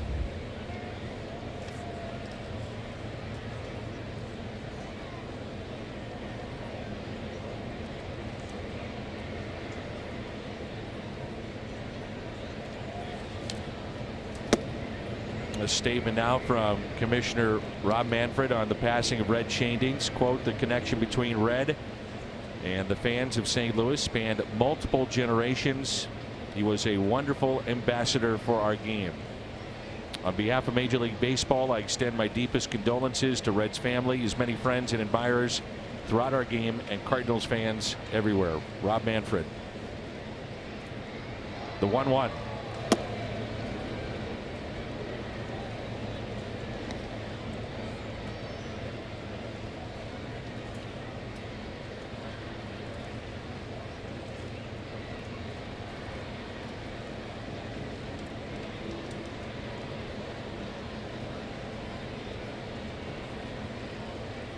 The 2-1 pitch to Justin Bour.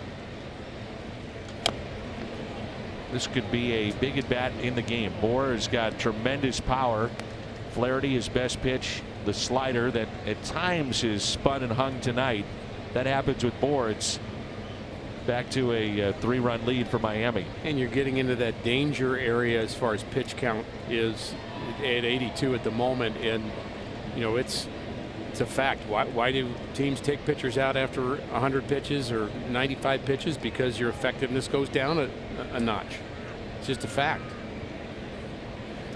The slider's not quite as sharp. The fastball's not quite as crisp. You get a little tired. And the tiredness, by the way, is not necessarily your arm. Your body gets tired. I mean, you're exerting a lot of force, and you know, everybody thinks pitching is easy until you do it. Throw 10 pitches and you wake up the next day and you're sore. I mean, you know, Dan, from the guys that come to fantasy camp, they're stunned at that. No, they can't. Now they're 60, but right, good point. I get the point, though. Yes, good point. Here's a walk to Bour, the first issued by Jack Flaherty. Marlins do have activity in their pen. A right-hander has just begun to throw. And there's no activity yet for the Cardinals. As Rick mentioned, Flaherty did hit for himself back in the 4th inning. The Cardinals have the top of the lineup coming up. And you go back to, do you want those 6 pitches back that he had to throw after an error? And that's just one error, but we talked about the defensive issues yesterday. That many more pitches on your bullpen to have to throw. It really works. Pitching and defense go together, and pitching and defense win games.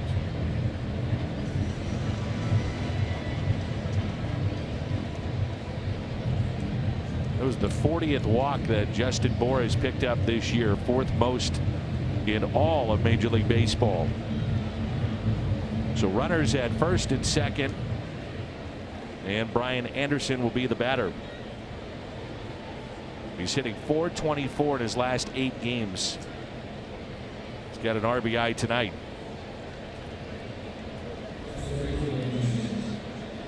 We've talked about how the Marlins are going for a youth movement and upheaval with their roster, trying to rebuild.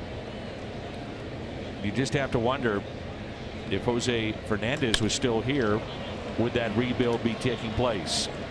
That's a base hit into right center. Bour on his way to third as a run does come across, and Miami has a 4-2 lead. Another pitch, it looked to be up.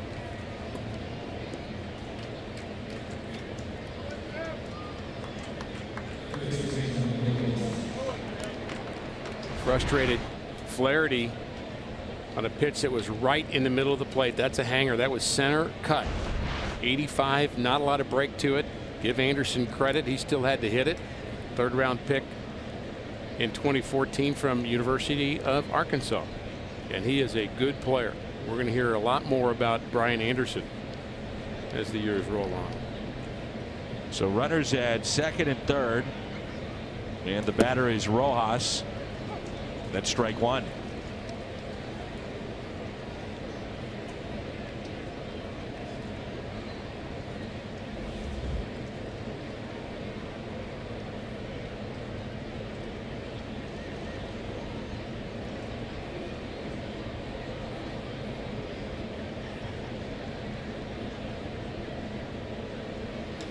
And a ground ball slowly hit to Munoz. Gets rid of it, and a run will score as Martinez is off the bag.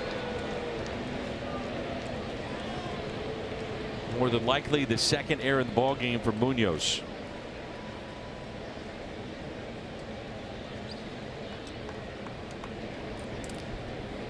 That ball looked like it sailed on Munoz, and it will be an error on the Cardinal shortstop. His second.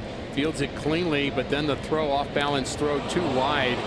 And, you know, Jose's had some issues around the bag with his footwork, and, you know, he's still trying to figure out how to play it, but he did everything he could to try to stay on the bag on that particular throw that just sailed on Munoz. And it's back to a 3-run Miami lead. Runners at the corners. But part of being an infielder, not to give him an excuse with saying the ball sailed, part of being an infielder is throwing the ball in such a way so it doesn't sail. It's how you grip it. It's what seams you use. And maybe he didn't have the right grip, and of course he was off balance, but you just have to find a way. No excuses. There's an 0-1 pitch to JT Riddle, and Riddle drives it out to right field. Another run will score, and the Marlins now with a 6-2 lead.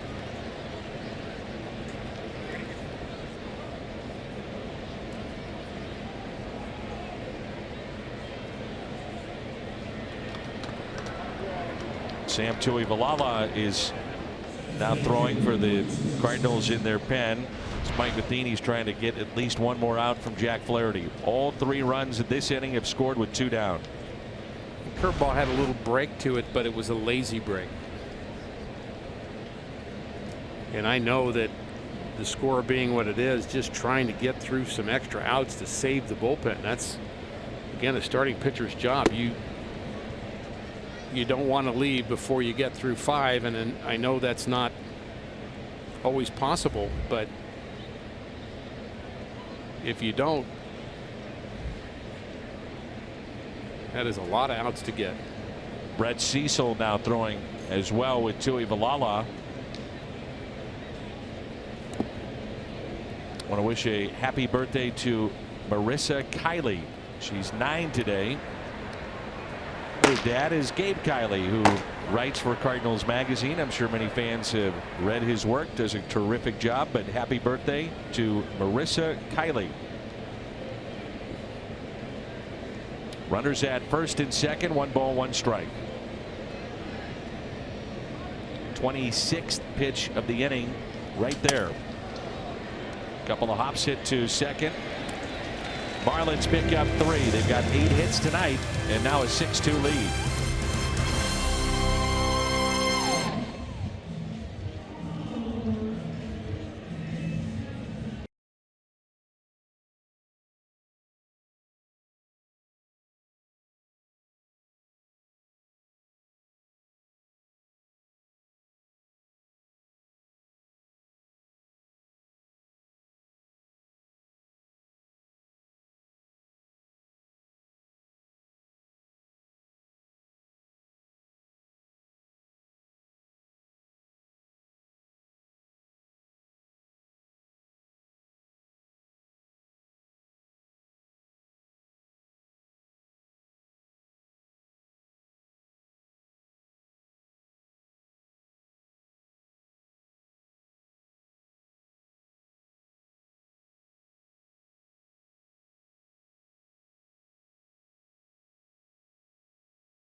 This summer, the World Cup is coming to Fox and FS1.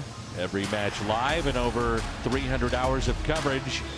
World's biggest sporting event begins June 14th on Fox and FS1.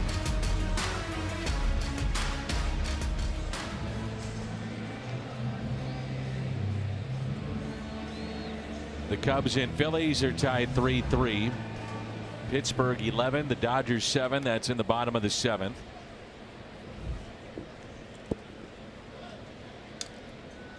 Rockies have a 6-3 lead over Cincinnati.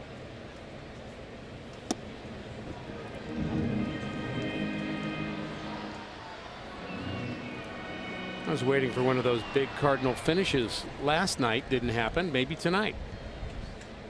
We've been conditioned to look forward to those, haven't we? Absolutely. Carpenter broke his bat. The ball went right through Chen's legs, and it's an out.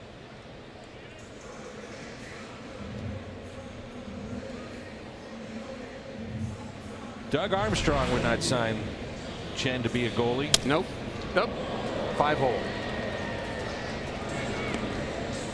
That is the 5-hole, isn't it? Yes, sir. You've turned into a big hockey fan, though. I do love the Blues. Always love it when season gets going. It's so much fun to be at a Blues game. And I know a lot of the Blues folks love Cardinal baseball, so it's a nice relationship. Here's the 0-1 pitch to Tommy Pham. Matter of fact, I talked to the Hall of Famer Bernie Federko. He'll be at the ballpark tomorrow. Loves coming to Cardinals games. Here's a 1-1 pitch. Watch out. Oh boy. Thankfully the screen was there. And they're thankful at the moment. Oh my goodness. All those years we said we don't want a screen, we take it back. Yeah. You know, that was an issue, Dan. Absolutely. In a lot of ballparks where the fans just didn't want it. They thought it would obscure their vision. Well, if you get hit with that baseball, your vision would be obscured all right.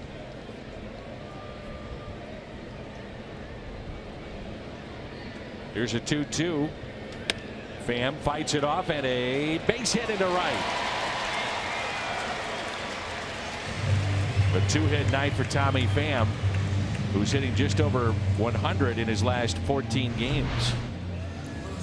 Well, clearly he doesn't get this one on the barrel, but he's strong enough to get it over Castro's head.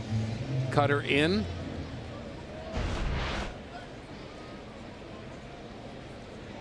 Love to see Tommy get going again. 266 coming into play today, and there was a time where he was at 320 and just tearing it up. And he'll tear it up again at some point. And when he does, he can carry the Cardinals offense. Jose Martinez now back above the 300 mark at 303 with 2 hits tonight, single and a double. RBI that brought in Tommy Pham, scored him from first. The Cardinals' other run was a sac fly by Jairo Munoz to bring in Harrison Bader. Here's the 0-1. 1 ball, 1 strike. Evan Mendoza played at Palm Beach and now has been elevated to Double-A. 11th round pick out of NC State 2017. He is your pitcher of the month in the minor, or rather player of the month in the minor leagues for the Cardinals. He's tearing it up. Oh, there's a lot of people high on him. And Austin Warner at 4 starts at Palm Beach in an 0.91 ERA, so he is your pitcher of the month. I think when you look at the draft of the Cardinals, they're looking for an impact bat, a position player. Very good pitching at AAA, Double-A, but can they get an impact bat? I think, as you talked about too, now more than ever, a player is drafted and you'll see them within 2 years, sometimes 3 years, they're in the big leagues. Overall, with the Cardinals completing the draft, Dan, they selected 19 pitchers, 4 catchers, 12 infielders, and 6 outfielders. Doesn't mean you're going to sign all of them. You hope to.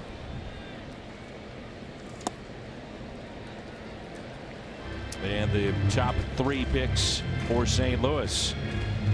Power hitter Nolan Gorman, high school pick. Griffin Roberts from Wake Forest. High strikeout walk ratio. That's where he got on the map. And Lucan Baker, number 3. 3-2 is fouled back.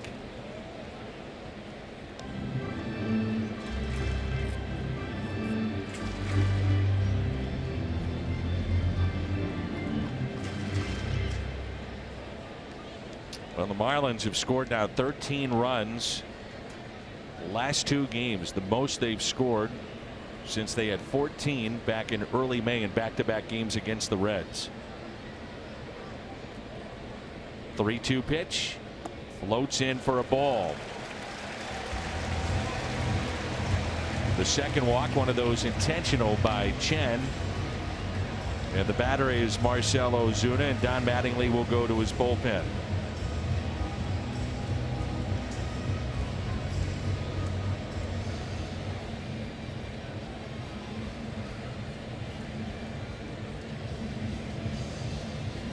So right-hander will come into the ball game. They have 7 of those in their pen, and Marcell Ozuna will be the batter with 2 runners on when we come back.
Will come in with runners at first and second in relief of Chen.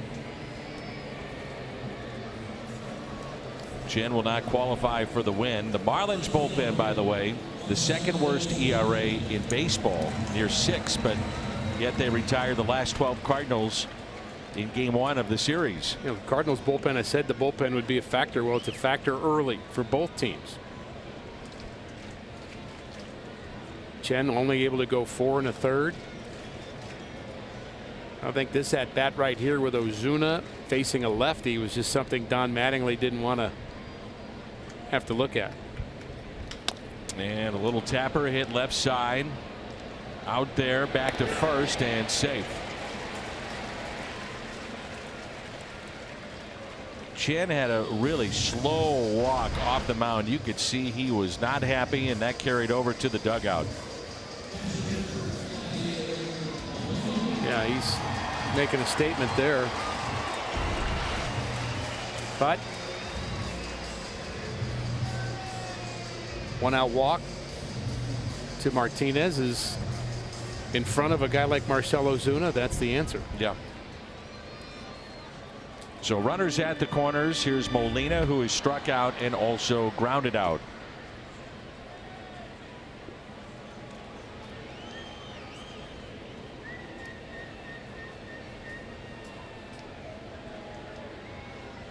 You know, Jack Flaherty deserved a little bit better in this game from the Cardinals side. 92 pitches. I'm guessing he's out of this game.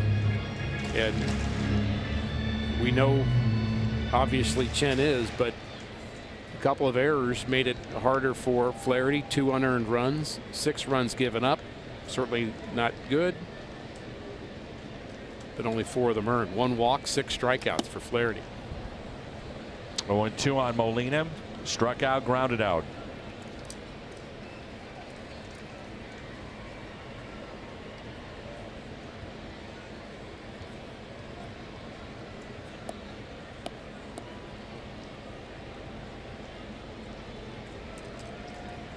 Outfield fairly shallow for Yadier Molina. And the 0-2. Fouled back.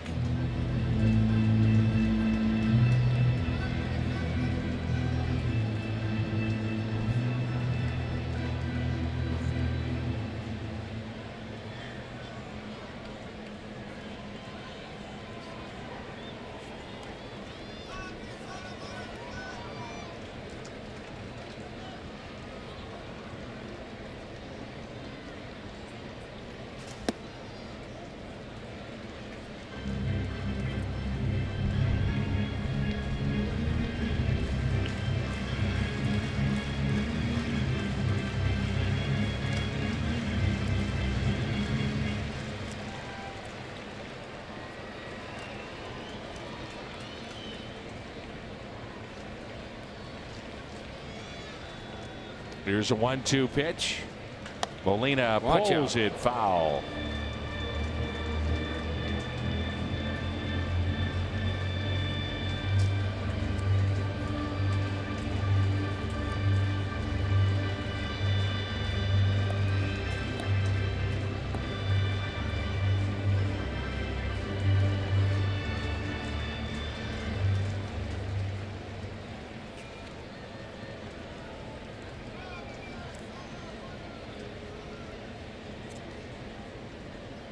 Molina fouls it back again.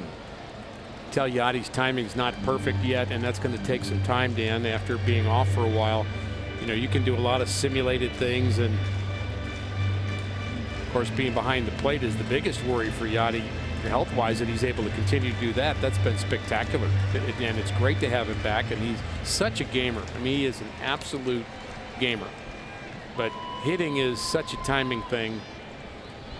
Going to take some time to get right. And a swing and a miss. He strikes out. The Cardinals strand a pair. They have left 6 on through 5.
Struck out 6, walked 1, and allowed a home run, a 2-run shot to Derek Dietrich back in the third. Shocking number for Cecil as we look at our Chevy call to the bullpen is his numbers against left-handed batters. You could say the same thing about Tyler Lyons, and of course we got the news today officially from the Cardinals about the Tommy John surgery for Ryan Sheriff. So on the left side, the Cardinals have really gone in a bad direction now. Austin Gomber was outstanding in his major league debut. It was fun to watch him, and he's really a work in progress as far as being a reliever is concerned. But the Cardinals have to shore up the left side of their bullpen. Rosinski really looks like he can't wait to dig in. Now he does. At first pitch, he was almost out of the box. Oh my. He may have hurt himself. That's his. He's grabbing his left shoulder and then went down towards his leg, and now they're going to check in on him. It's a reliever, rarely hits, so obviously foreign territory to him. That was left shoulder, not right. No. And I don't know if he hit his left shoulder with the bat or if he just kind of pulled out the shoulder on the wild swing, but that's not a swing that is conducive to health anyway. This is just a wild swing, and there it goes, and he went so far around that the left shoulder apparently got bothered, and that's, I mean, that was a pretty strong reaction, Dan. That wasn't just, oh, I kind of strained something here.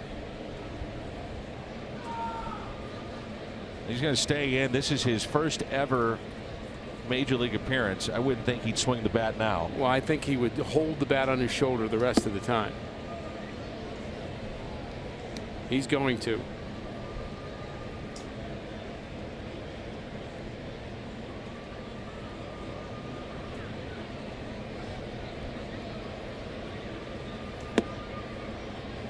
And the pressure now on Cecil to definitely throw a strike. Everybody knows he's not swinging the bat. Just let it go. There it is. And the strikeout. So Cecil gets the first out here in the top of the 6th. Pitch arsenal of Brett Cecil brought to you by Hyundai. 40% fastballs. The curveball, when he's right, that's his best pitch. He has a spike curveball, and it can be nasty. The changeup also very good at times, but the consistency is still the question. If you're going to come in, Dan, and face 4 hitters, you can't make mistakes. You have to be sharp with everybody, or what starts out as a good day turns into a bad day. And I think that's his next hurdle, is to just kind of get the consistency. Now, he's had that in his career. He's a veteran guy, but it just hasn't really gotten fully together here in a Cardinal uniform. And it's 2 balls and no strikes. He is averaging about 10 pitches per outing, and we were talking during the break, these types of games, you know how you save a bullpen is that somebody comes in and gives you 3 to 4 innings. But with him due up 4th, the Cardinals already have some moving around in their bullpen to back him up, but in a 6-2 game, you do need somebody to go long. And a base hit into right center by Starlin Castro, a double, and he's now 2 for 4.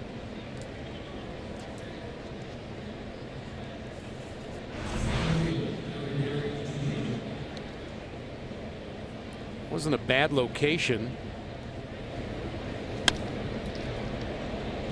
Sinking fastball.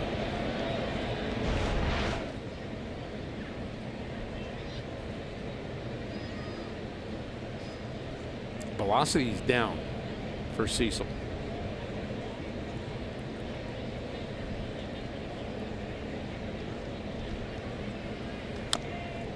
And it's a foul ball by Derek Dietrich. That's our Nissan drive of the game, and a home run by Dietrich into the Cardinal bullpen.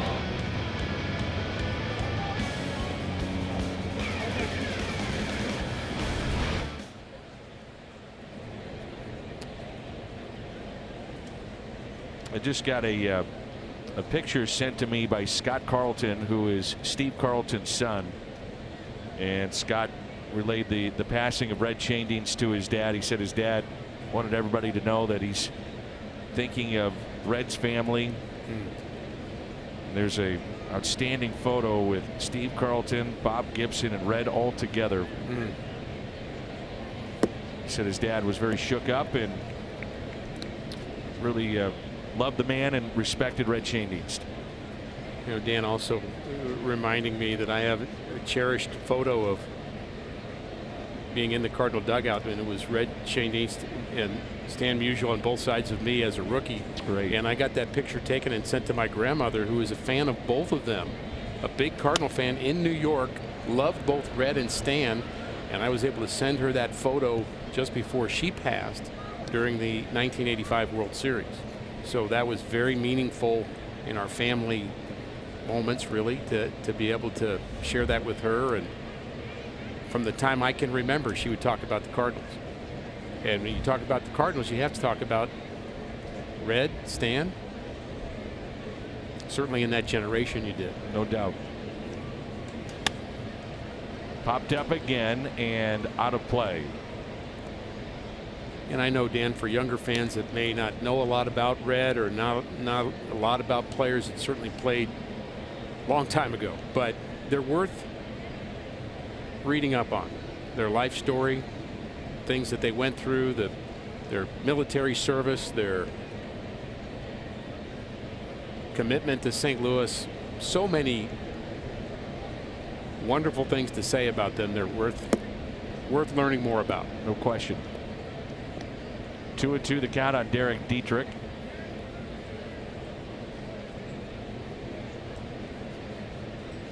Right now it has not been a good ball game for the Cardinals, and then fan base heard about the passing of Red, and really it's a sad night at the ballpark. There's no doubt. A liner that's off the glove of Martinez into right. Another run will score. The throw by Bader into second base, a strike. The tag applied for out number 2. It's a 3-hit night for Derek Dietrich.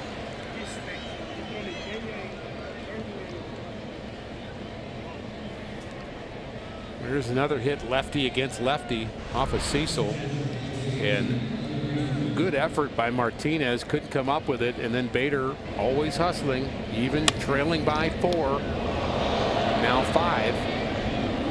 Bader right on the money to get Dietrich. He's got a good arm. He does. The Marlins had 9 runs the previous 5 games coming into this series. Already with 14 in a game and a half.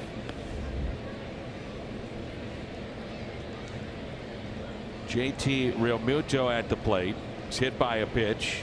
Double to right center and scored, and also flied out to left.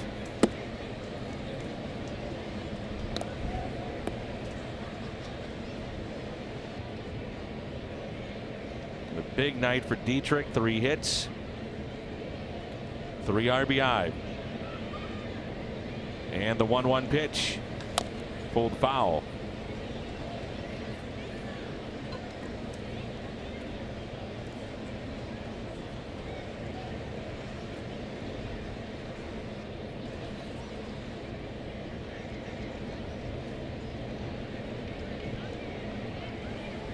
And the 1-2 is hit out to deep right. Bader going back. He'll look up, and it's off the wall and then over him. Realmuto, who can really run, on his way to third. The throw by Bader, not in time.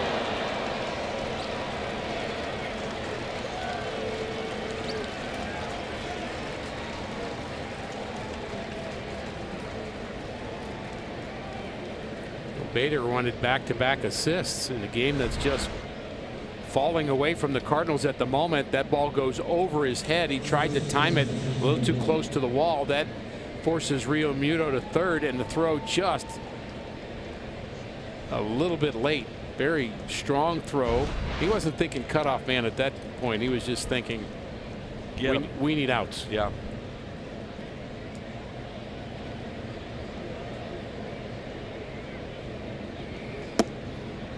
Well, counting the minor leagues already, the 16th triple Real Muto's career. Not bad for a catcher.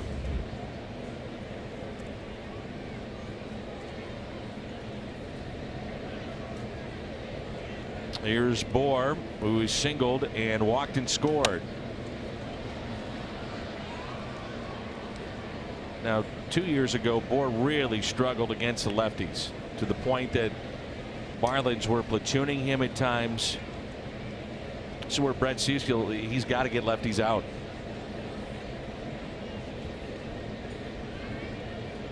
Well, the way he's going to do it is with the wipeout breaking ball when it's right. And a grounder left side. Kicked. Run will score. 8-2.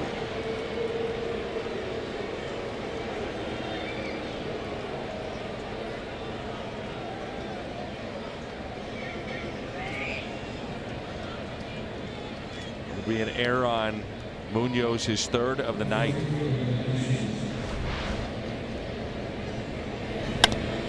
Well, this isn't the easiest of plays, but it's a play he should have made. He would have had time to get Bohr, and it's been a rough night for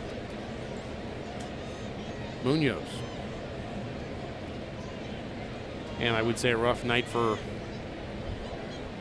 all of us.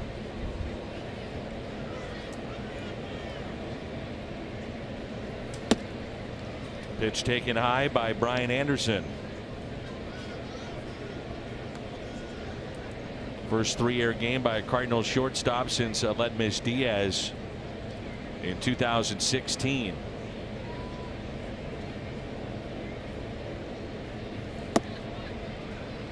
And it's 2 balls and no strikes. No one up and throwing.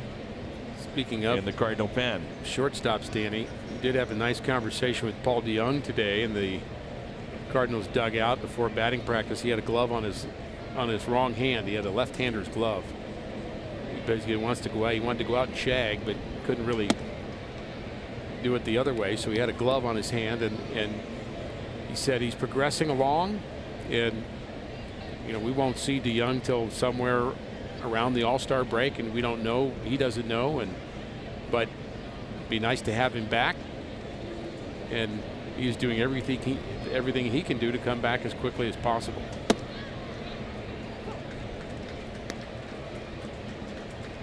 It's one thing that you talk about the power of DeYoung, but he is an above average defensive shortstop.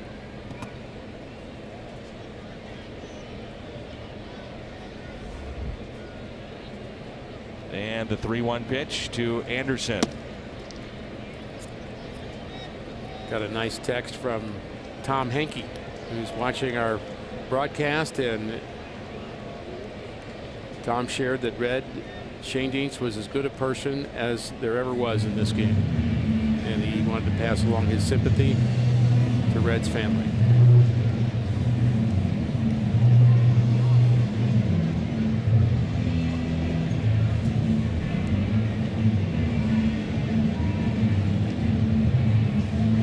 Preston Gilmet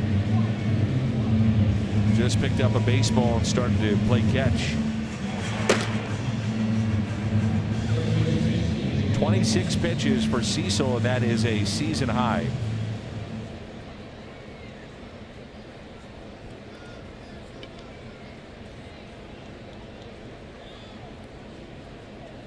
Cardinals trailing 8-2. And here's Miguel Rojas.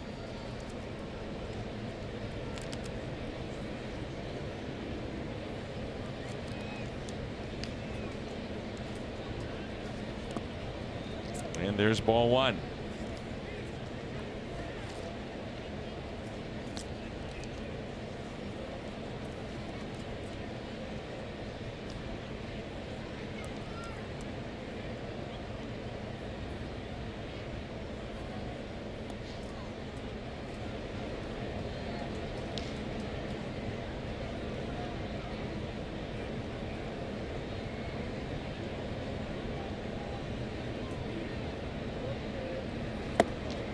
One ball and 1 strike. Danny, Brett Cecil had 3 straight years out of the Toronto bullpen with 60 or more appearances, with an ERA under 3 all 3 years. In the American League East. In the American League East, exactly right. So it's, I know, frustrating for him that he hasn't found his form here as a Cardinal. Slowly hit to third. High throw, and Martinez down on the bag for the out.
Cardinals tonight. Chen could not register for the win. Lifted after 4 1/3. Dietrich, a big night. Flaherty, 5 innings. Jose Martinez, 2 for 2 with an RBI. Along with Rick Horton, I'm Dan McLaughlin. Jim Hayes is here as well. Brzezinski got the final out. The final 2 outs in the bottom of the 5th and still in the game. Not sure who's more upset here at the ballpark, whether it's the fans or Chen, the starter, who didn't get to finish that 5th inning. He was hot. And part of the reason. Slowly hit up the middle, tough play, and what a play it is by Starlin Castro as he flipped it over to first. That's an outstanding play, and back through the box, quick hands.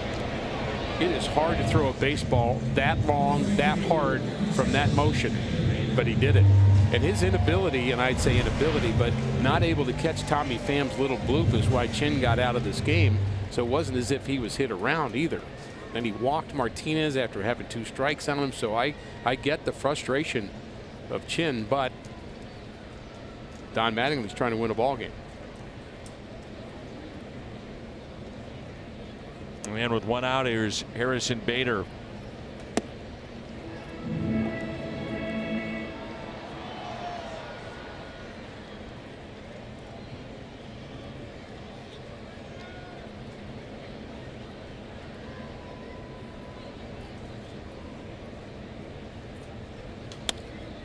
Oh, 2.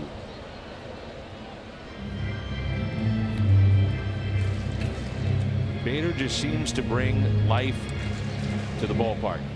You know, and there's not a lot of life in an 8-2 game at the moment where you're been out hit 11-6. But when you think of some of his moments, running the ball out, charging the ball hard in right field, reasons for hope. Energy. Energy, yeah. And, you know, it's easy to bring energy, Dan. You and I know we've been around this game for a long time, but it's easy to bring energy when things are going well. Bring energy when it's not. 0-2 the count on Harrison Bader. 8-2 our score. Brzezinski, remember, he was at the plate and swung and missed in his first major league at bat, and it was his left shoulder that was hurt, not the right. So he initially grabs the baseball with that splitter grip.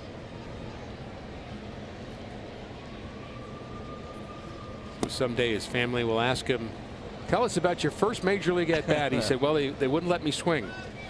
And I almost fell over when I did.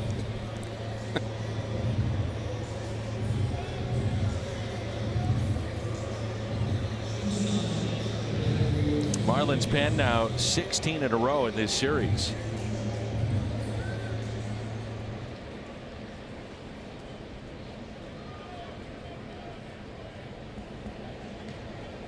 Cardinals have struck out 4 times. Here's Jairo Munoz. Boy, it's been a tough night at the park for Munoz with 3 errors. You know, his offense has been good, though. Think about what he's done really in the last couple of weeks. Since the 22nd of May, Munoz hitting .391. He's got his average up to .395. And, you know, I'm not sure what his best position is. Dan, I think the jury's still out on that. He's probably best as a super utility guy. Play all over the place, really. But the demands of playing shortstop every day, that's tough. And a tough day. And doesn't mean he's not going to have good days. We've seen him have good days as a shortstop. Many of them. In spring training, for sure.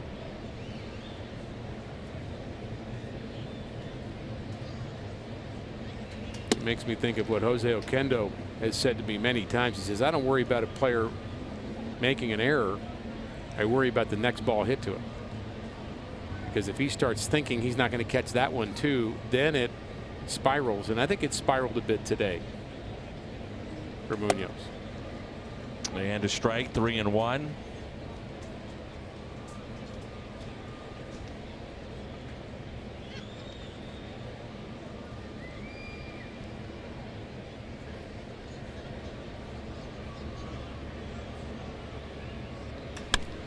And that's driven out to deep right field. The catch, though, is made by Anderson. And the Cardinals go in order here in the bottom of the 6th. Marlins on top 8-2.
As we talked about, it's been a tough couple of nights at the ballpark for Jairo Munoz, the BJC Healthcare difference maker.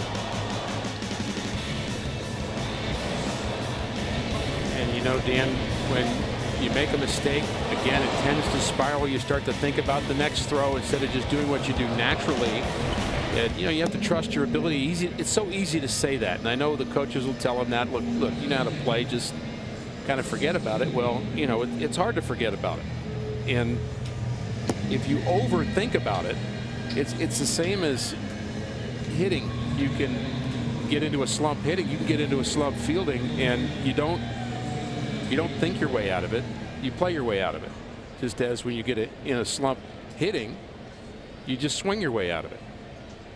Not that thinking is not a. I don't want to be against thinking, Dan, but I think you can overthink in this game pretty easily. Chevy called to the bullpen. Preston Guillemette.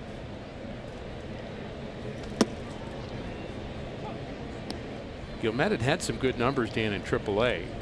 Was the closer for Memphis. We liked what we saw of him in spring training. After pitching overseas, came back. I thought he was impressive, opened some eyes, obviously struggled here last night. JT Riddle at the plate, RBI base hit back in the 5th, and he's 1 for 3. So Francisco Pena will go into the 9th spot in the Cardinal lineup, and Guillemette will take over for Molina's spot. Cardinals try to get at least a couple innings from this right-hander potentially tonight. Another very tough outing for Brett Cecil in that 6th.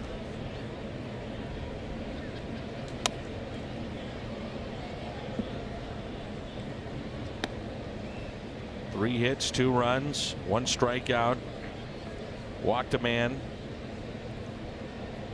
Gives way to Guillemette. And the 0-2. The strikeout. Marlins have struck out 8 times in this game.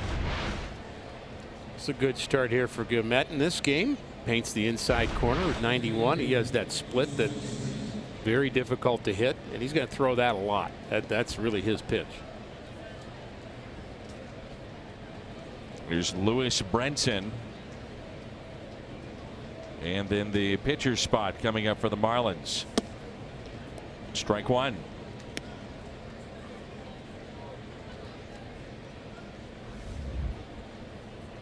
Brenton from the Miami area wears number 9. His favorite player, Juan Pierre. Grew up a big Marlins fan, and Pierre was his favorite player.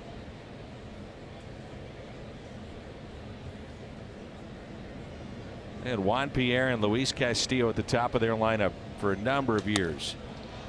So he hits one high, deep, left field, and gone. Lewis Brenton, 8th home run, and it's now a 9-2 Marlins lead.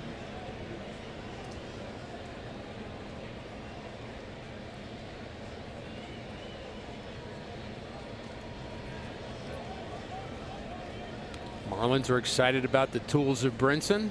One of those tools is power.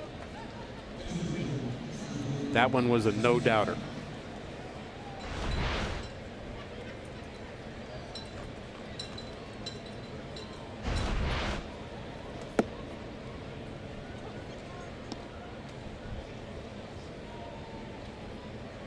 Brzezinski, the pitcher. He's going to remember his second major league at bat with equal excitement of his first. So kids, let me tell you about my major league first at bat. Swung and missed, hurt my arm. They wouldn't let me swing ever again. 1-2. I mean, you dream about this day, Dan. I understand he's a pitcher, but you're getting this bat. You're getting an at bat in the big leagues. As a 29-year-old, you thought this would never come. And could have phoned that in. Want to buy or sell tickets at the last minute? Get the StubHub app. You can grab 100% MLB verified tickets until the first pitch. Sell your extras to another fan. Get the StubHub app today. StubHub, official partner of the Cardinals.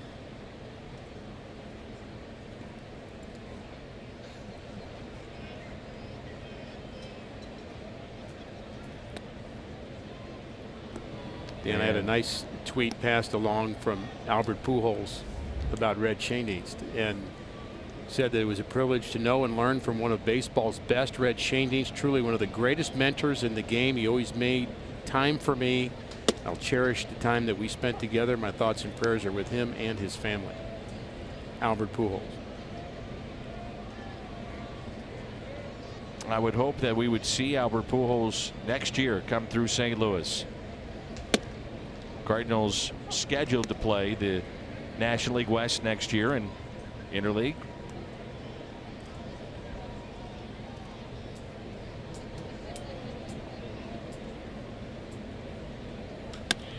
And that's lined into right, and a fair ball off the bat of Starlin Castro, played off the sidewall.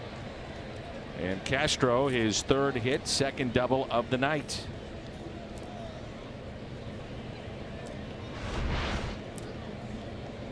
There's the split, and it just sat up there at the top of the zone.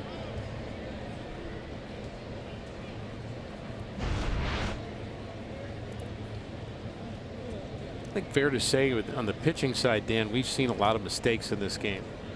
A lot of pitches that were not in the intended place, and not again to take anything away from the Marlins offense and say that they didn't have anything to do with it, but I think there's some pitches that every one of the Cardinal pitchers that we've seen would like to have back. I want to say congratulations to our broadcast partner, the Cardinals Hall of Famer Jim Edmonds and his wife Megan, with the birth of twin baby boys. Everybody's healthy, doing great. Outstanding. Talked to Jimmy today, and he is one proud papa and excited.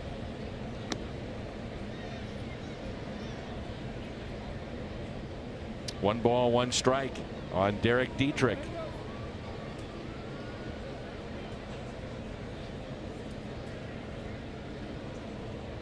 It's Lewis Brinson, that long home run that he hit.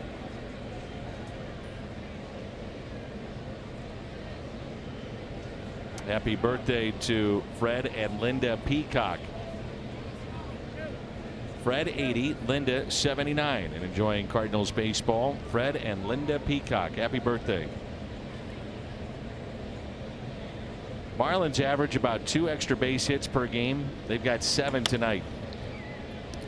Nice play by Gyorko, flips it to first and safe.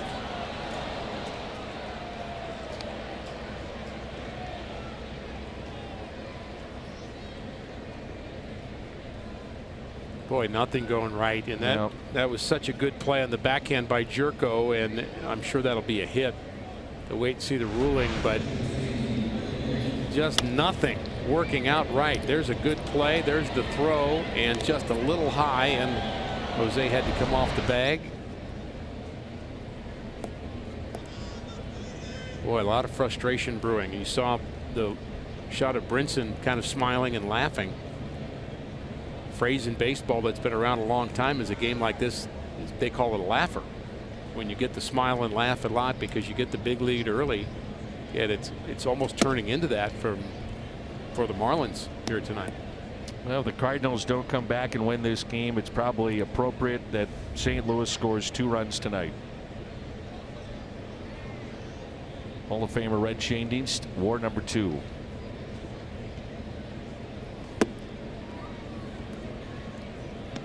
Something tells me Red would have preferred they scored 10, but the 2 would be fitting. It's 2 balls and no strikes on JT Realmuto. That's whacked out to left and a base hit to make it a 10-2 Marlins lead. Realmuto a double, and it's 10-2.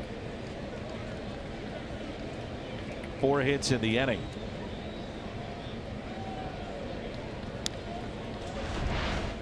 And this is another pitch up in the zone. That's another mistake. That's not the intended target. Meant to be down and away, and it just sat there.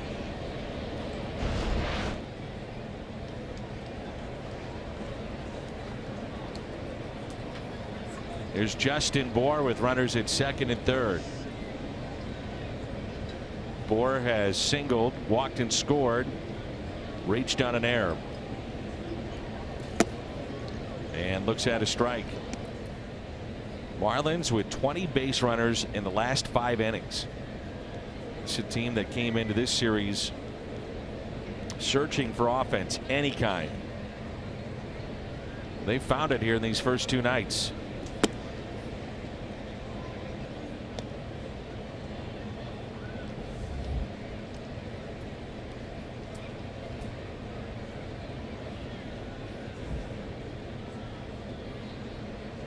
Three infielders on the right side for Bohr.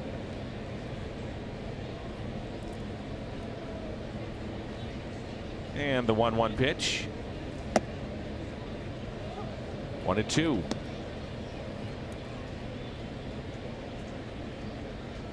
Cleveland post a victory over Milwaukee. And the Phillies and Cubs are tied 3-3.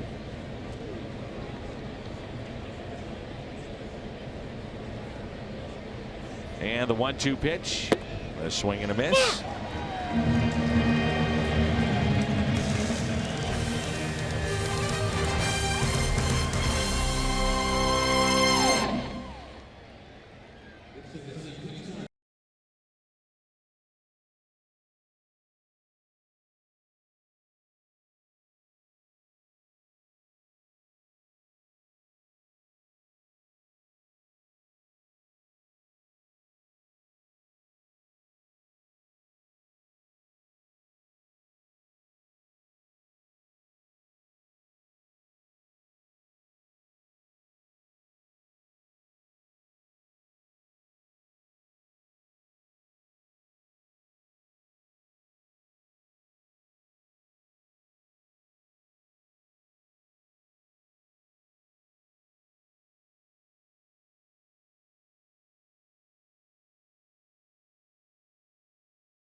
Gateway Honda home run inning. Cardinals hit a home run. The Gateway Honda dealers donate $1,000 to the Make-A-Wish Foundation of Missouri.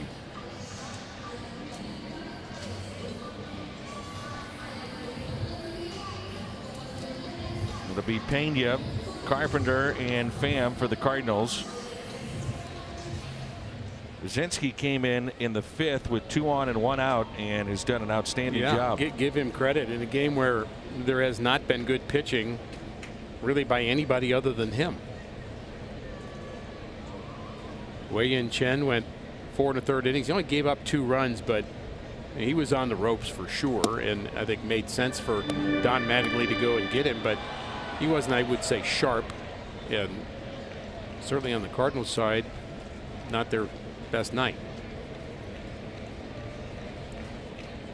And the 0-1 pitch to Pena. Ground ball that's pulled foul. You know, it's a tough night even when Jose Oquendo can't come up with it. Right. Well, I'm not worried about Jose making that error. I'm worried about what he does with the next ball hit to him. Take his own advice, right? Yeah. If I could go down there and talk to him, I would tell him that in broken Spanish. He understands my broken Spanish, by the way. I appreciate that about him. He just kind of nods and goes, "You don't really know what you're saying," but that's okay. It's one intense man down there. Oh, yeah. Oh, he knows the game. Big time. Here's a 1-2 pitch. Pena, ground ball that's hit to second. Starlin Castro with it. And there's one away. The Phillips 66 ticket vouchers are back, and they're better than ever. Phillip at Phillips 66, 8 gallons or more, and get a voucher for up to 50% off on up to 8 tickets to a Cardinals home game. For more information, visit cardinals.com/Phillips66. Keeping score. Is that a pen she has? I believe she's doing it in pen. Yep. I do mine in colored Sharpies. You have a black pen. I do. You know, one of the issues for the Cardinals and their bullpen is that you're hoping Cecil could be efficient to give you more than one inning. Guillemette the same thing. And now, because of the inefficient outings for both of them, you got John Brebbia getting loose to pitch next inning.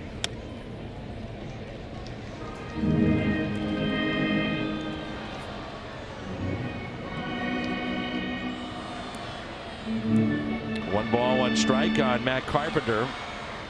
He's grounded to second, grounded to short, fly to center. Boy, tributes are pouring in from all over the world about Red Schoendienst. Got a nice note from Tom Lawless. Sad day in Cardinal history. So many former players, of course, be mourning Red's death and celebrating his life.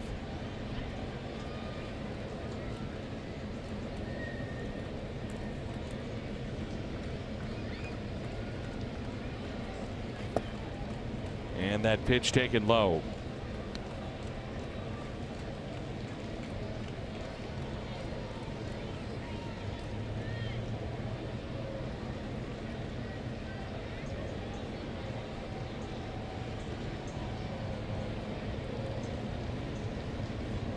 Two and two the count on Matt Carpenter.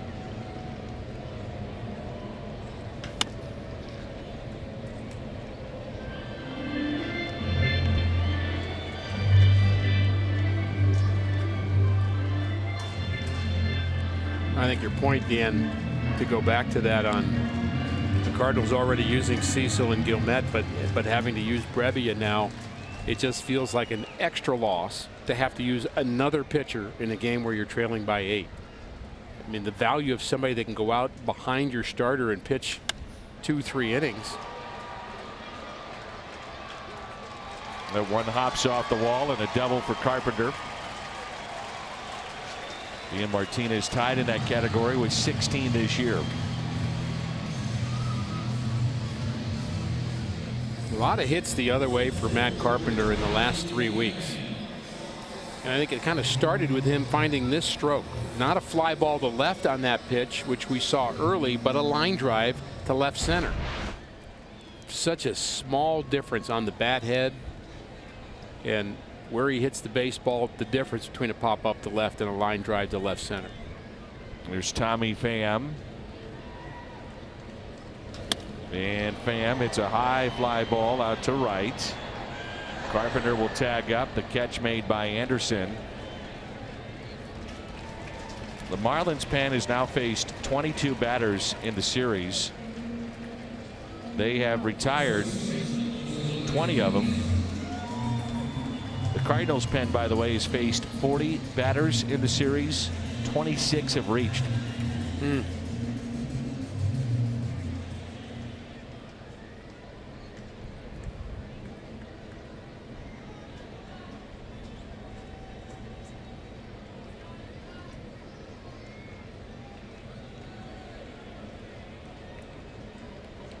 Jose Martinez with a runner at third, on base 3 times.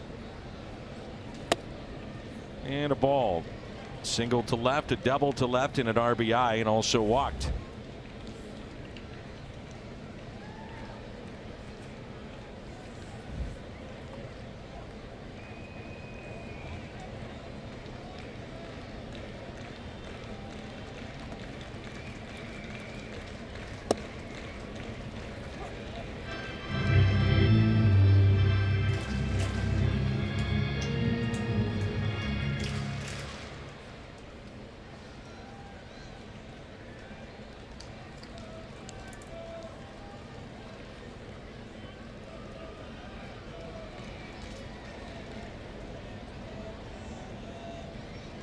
And the 1-1 just missed.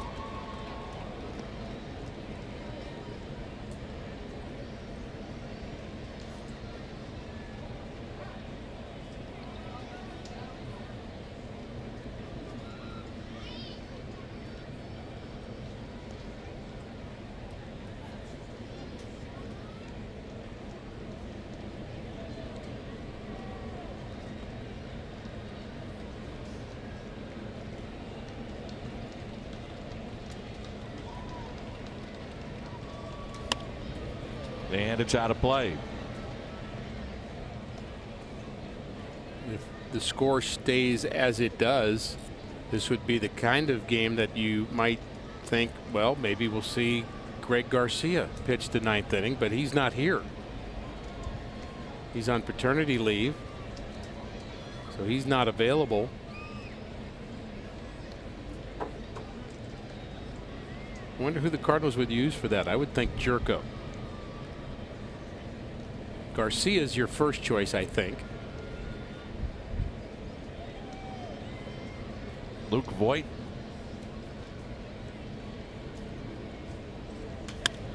Out of play. Luke Voigt probably also your emergency catcher. Definitely. Without Garcia here. Gyorko's been on that list too as a potential catcher. Seems like you go back to the same names, but not an easy game to manage because of that. You're trying to manage a game that's out of hand and trying to not compound the problem by, again, using too many pitchers. I think your point's a valid one. I think you might look in that direction. I mean, would you rather burn a guy or use a position player? Right? I think that has to be in the conversation. So if Brebbia goes 2, then you can't use him again, right? So you've wasted him again in a 10-2 game. I'm not saying the Cardinals can't come back. It could happen. And then you also have to think about that as the manager. Okay, what if we do come back with a 4-run 8th and a monster bottom of the 9th and we're still playing? Then what do we do? You have to at least be aware of that, of what your options might be.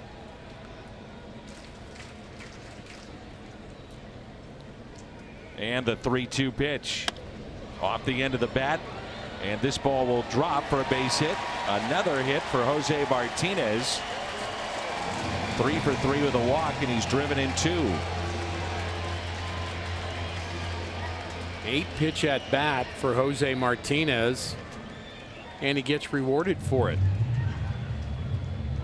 Off the end of the bat.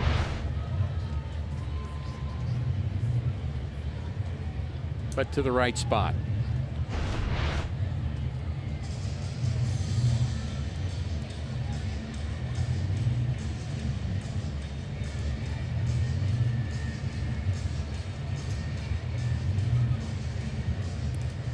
Tyler Cloyd is going to be the new pitcher, and it looks like a double switch. We'll tell you about that when we come back.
Moments happen. Budweiser will be there. And by Ford, going further so you can. Shuck is the new left fielder. He'll go in the second spot for Dietrich, it looks like. And then you have the pitcher go into the ninth spot.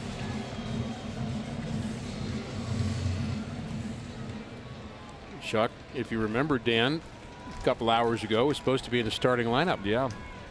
He was scratched, but now he's playing, and so is Tyler Cloyd. Been around a little bit. He's pitched for the Phillies at the big league level and the Seattle Mariners just for a short spell.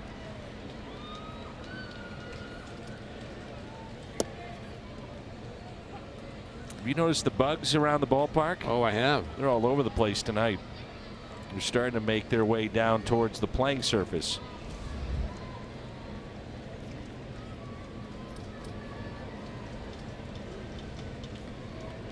They've talked about in the past, sometimes they put something on the playing surface that will draw them in. It happened a lot at the old ballpark. And for whatever reason, it does attract the moths, certain types of bugs. Or maybe it's just you. We see him for sure. We saw him early up in our booth, and now as we look out from where we are about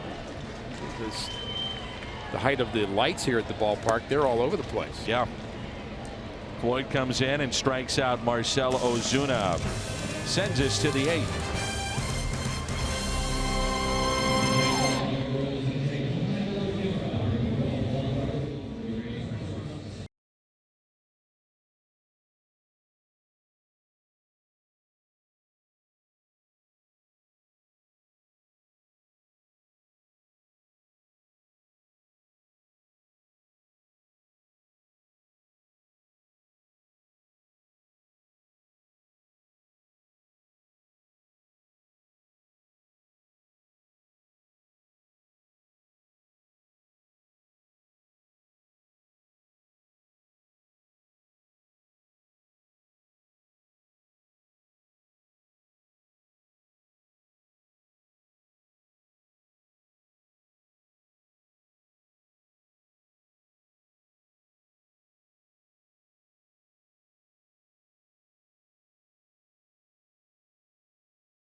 And it's the offense and a lot of it for the Marlins.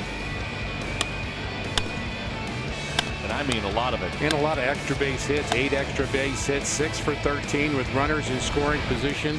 And all of their position players have reached base. That's one of those offensive days that you hope for when everything's just clicking, and certainly not clicking on the Cardinals side. But Don Mattingly clicked a little bit as a player, did he not? Oh boy, what a great player. I believe the best swing that I've seen in the game as a player. I mean, I just thought this guy can't make any outs. Now, he went through a time in his career where he lost his power and didn't have the big finish to his career, but early in his career, you just could not get that man out.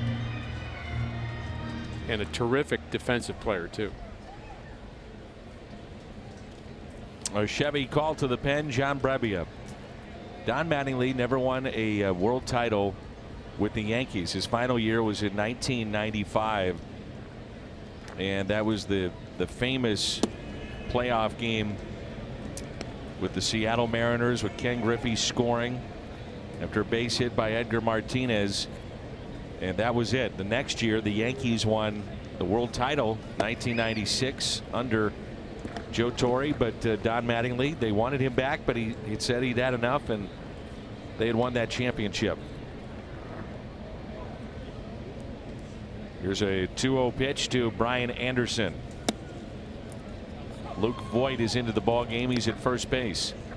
I wonder if a couple more years as a Yankee in those playoff runs and some more hits and a few more home runs, and he wouldn't be.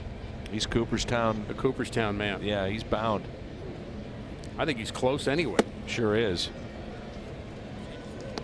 You know, he was close to becoming a Cardinal.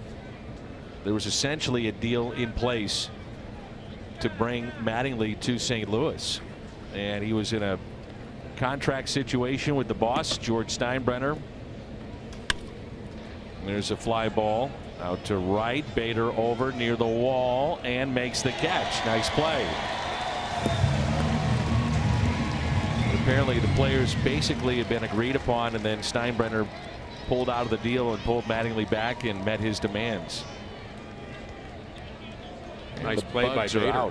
Nice play by Bader amongst the bugs.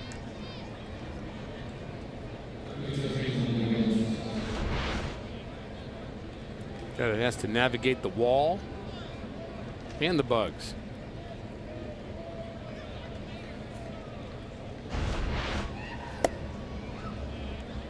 The strike to Miguel Rojas.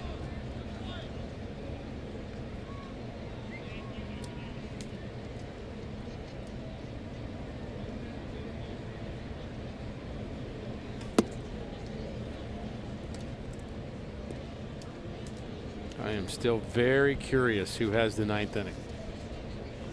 It may be Brebbia. They may have him go 2.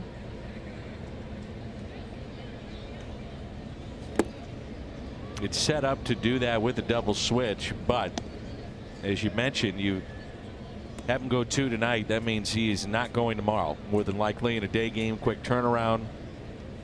We'll be on the air tomorrow at 11:30.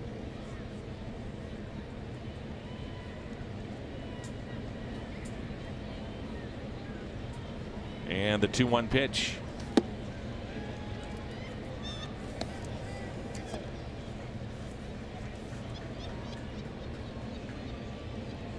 So that would leave you just 5 relievers for tomorrow's game if you cannot use Brebbia again tomorrow. The good news is you have Miles Michaelis going. Give you some length in the ball game from your starter. That's you have foul. Some of your top guys available, including Jordan Hicks and Bud Norris, to back up Michaelis.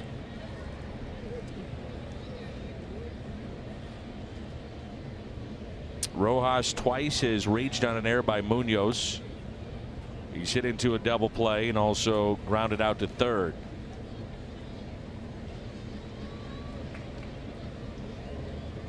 And the 3-2 pitch.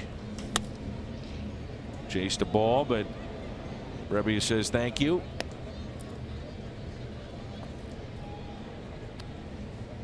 Phillies now in the bottom of the 9th with a 5-3 lead over the Cubs.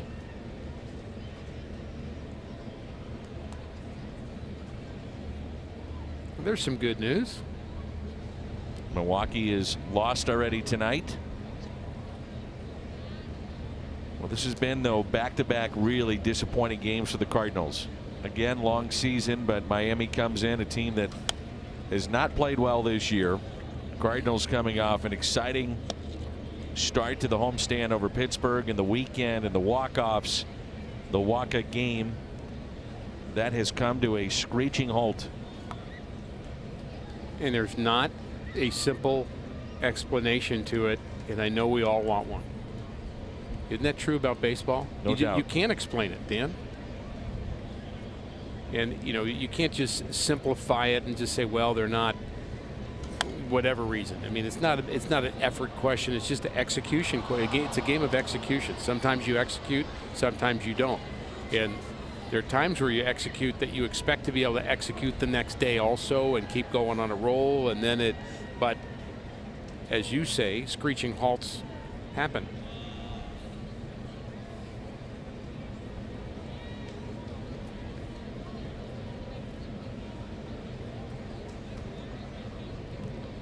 And the 3-2 pitch. On a hop to second. Oh, what a play. What a tremendous play by Jed Gyorko with the English on that baseball.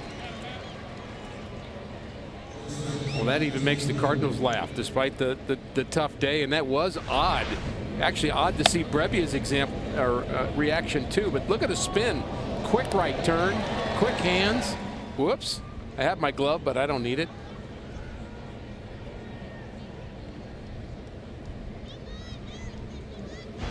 We always talk about Gyorko.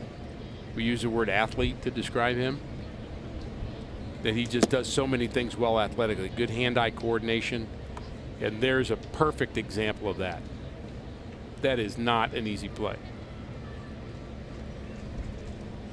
There's JT Riddle. Mentioned that Alex Reyes is headed for surgery, done for the year. It's the 20th time the Cardinals have listed a player on the DL, which is tied for most in all of baseball with Texas. And some of those injuries more devastating than others. That one hurts.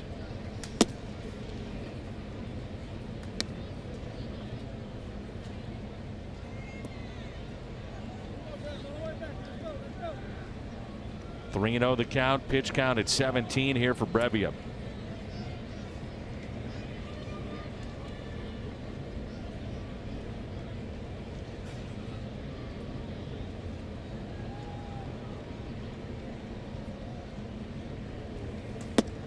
Three and one. You know, Dan, I know this is going to sound, I don't know what's going to sound to most people, but I think in the clubhouse you really have to remind each other on a day like this that you just have to weather the storm. Knocked down by Voit, and Brebbia to the bag. It'll get better. 1-2-3 go the Marlins midway through 8. 10-3.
Take home an adult bucket ad courtesy of Coca-Cola, and kids 15 and younger entering with a ticket receive a kids bucket ad courtesy of Powerade. Tickets at cardinals.com/promotions. It's a nice play by Luke Voit to end the top half of the inning. Our crowd tonight 40,109. 40109.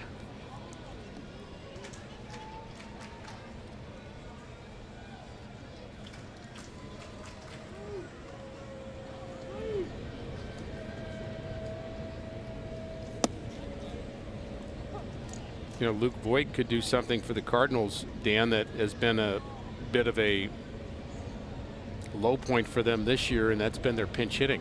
Just 149 average in total. He had a nice pinch hit in the game where Munoz had the walk-off, and that was a key hit in that game. And Cardinals are just 11 for 74, no home runs, 9 RBIs. And Voit hits it off the end of the bat and a fly ball into shallow right. That's the first out here in the home half of the 8th.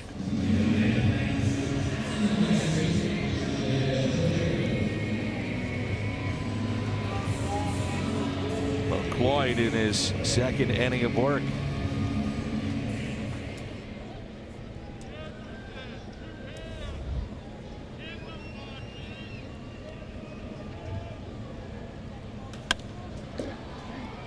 And a high fly ball lifted into right off the bat of Gyorko. 2 away.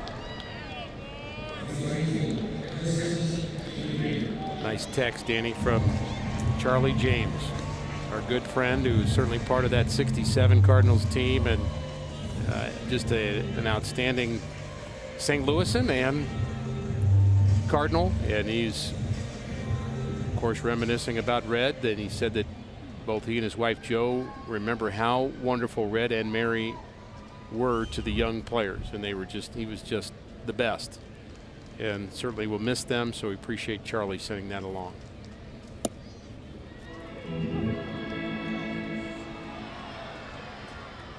Tom Mee had a shot, our esteemed director of Red, Jack Buck, and Stan all together. The wall out and left.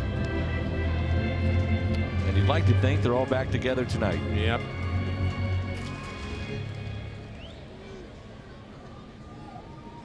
The 3 were best of friends. A strikeout of Bader.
Or Phillips 66. What's in the tank? Most innings pitched by rookie reliever this year.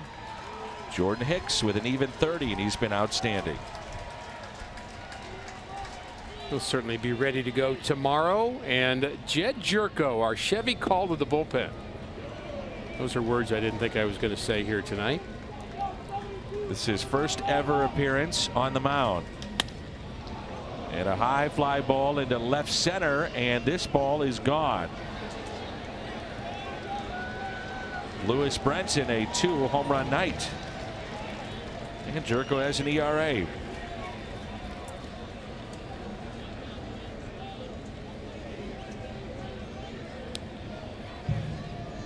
Well, all you're trying to do, honestly, as a infielder pitching in a moment like this, is just get through it.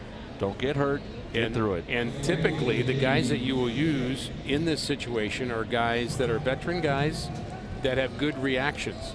So they're going to be able to field their position because they're not used to a ball getting hit back up through the box. So just throw strikes. Don't try to be too fancy. Unless you're Jose Oquendo, then go ahead and throw sliders and changeups and curveballs. Right.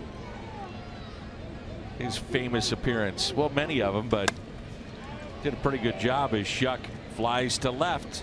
And Gyorko has an out. Actually, now he has an ERA. There you go.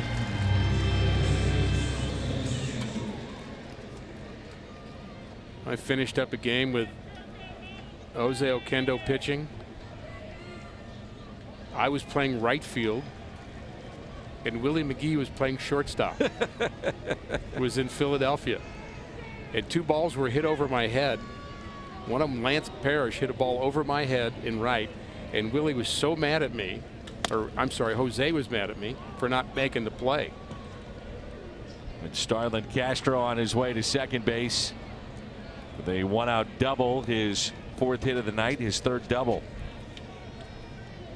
And I also remember, honestly, Dan, one of the funniest things, Mike Rourke was sent down to the bullpen, and Todd Worrell and I were the only guys remaining on the bench, and they had to find somebody to play right field for Oquendo to pitch in the bottom of the 8th. The last, it was in Philadelphia, and Mike Rourke came down to the bullpen, and Todd and I were there, and Todd had played some right field, and so Mike Rourke came down and looked at both of us and said, well, what Whitey's thinking is we need somebody to play right field, and he doesn't want Todd to get hurt, so Rick, you've got to go do it.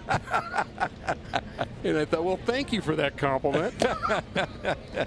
I guess I'm a little more expendable, which of course was true. Compliment, yeah, huh? I guess. And of course it was true, but still. Yeah, it stings. It stings a little still. This is the pitcher, Tyler Cloyd, at the plate.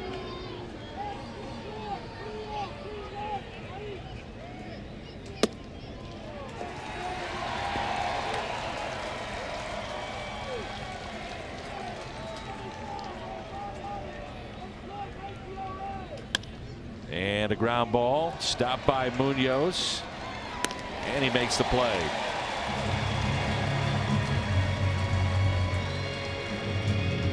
Gyorko's throwing, in case you're wondering, about 75, 76 miles an hour. Again, that's the deal. Throw strikes, get it done, don't get anybody hurt, including yourself. That's his objective. Did get up to 80.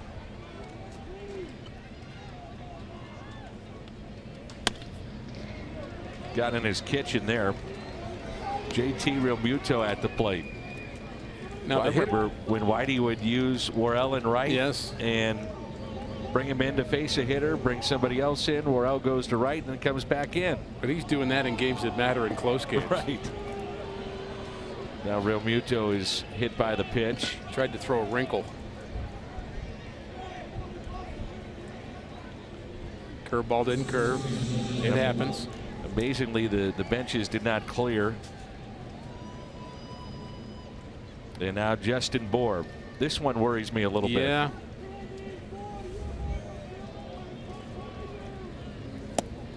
Now, Bohr was part of the home run derby, and this is about home run derby speed. Oh, if he had a changeup right here.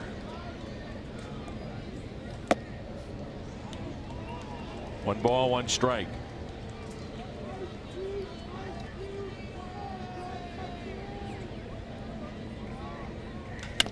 And he chops it to the right side. Not bad. Not bad, Jed Gyorko.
Jed Gyorko, an inning in which he gave up a couple of hits, including a home run.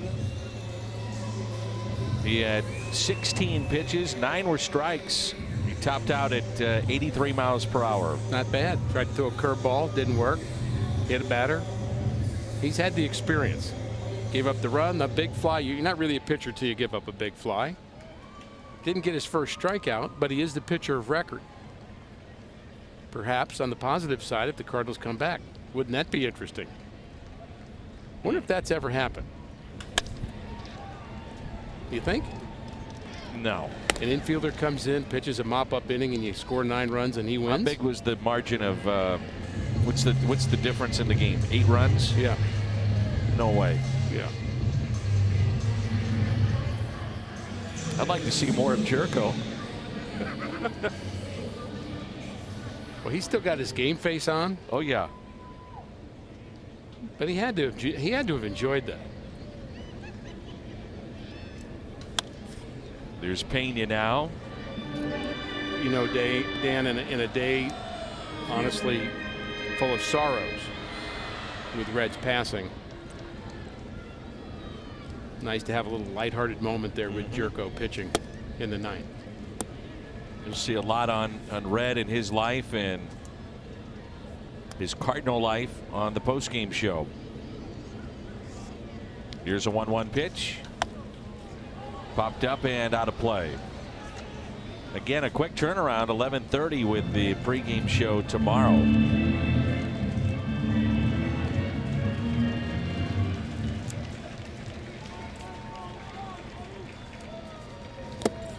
And Pena strikes out.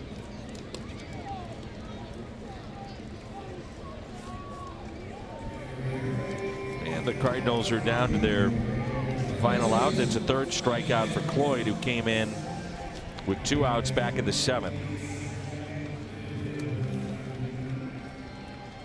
Matt Carpenter, a double to left center and a run scored. 1 for 4 on the night.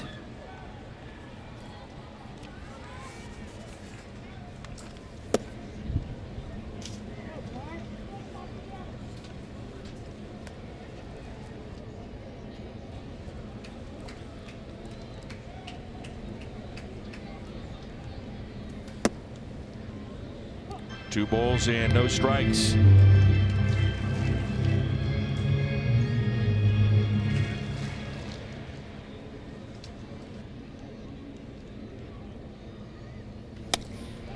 And Carpenter with a high fly ball into right center. Brenson is there. The Marlins have taken the first 2 games of this series.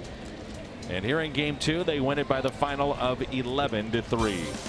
Disappointing loss. Cardinals just couldn't get it done. Too many mistakes pitching and some rough defense again. All Marlins tonight. The postgame show, Missouri Lottery Cardinals Live, is next.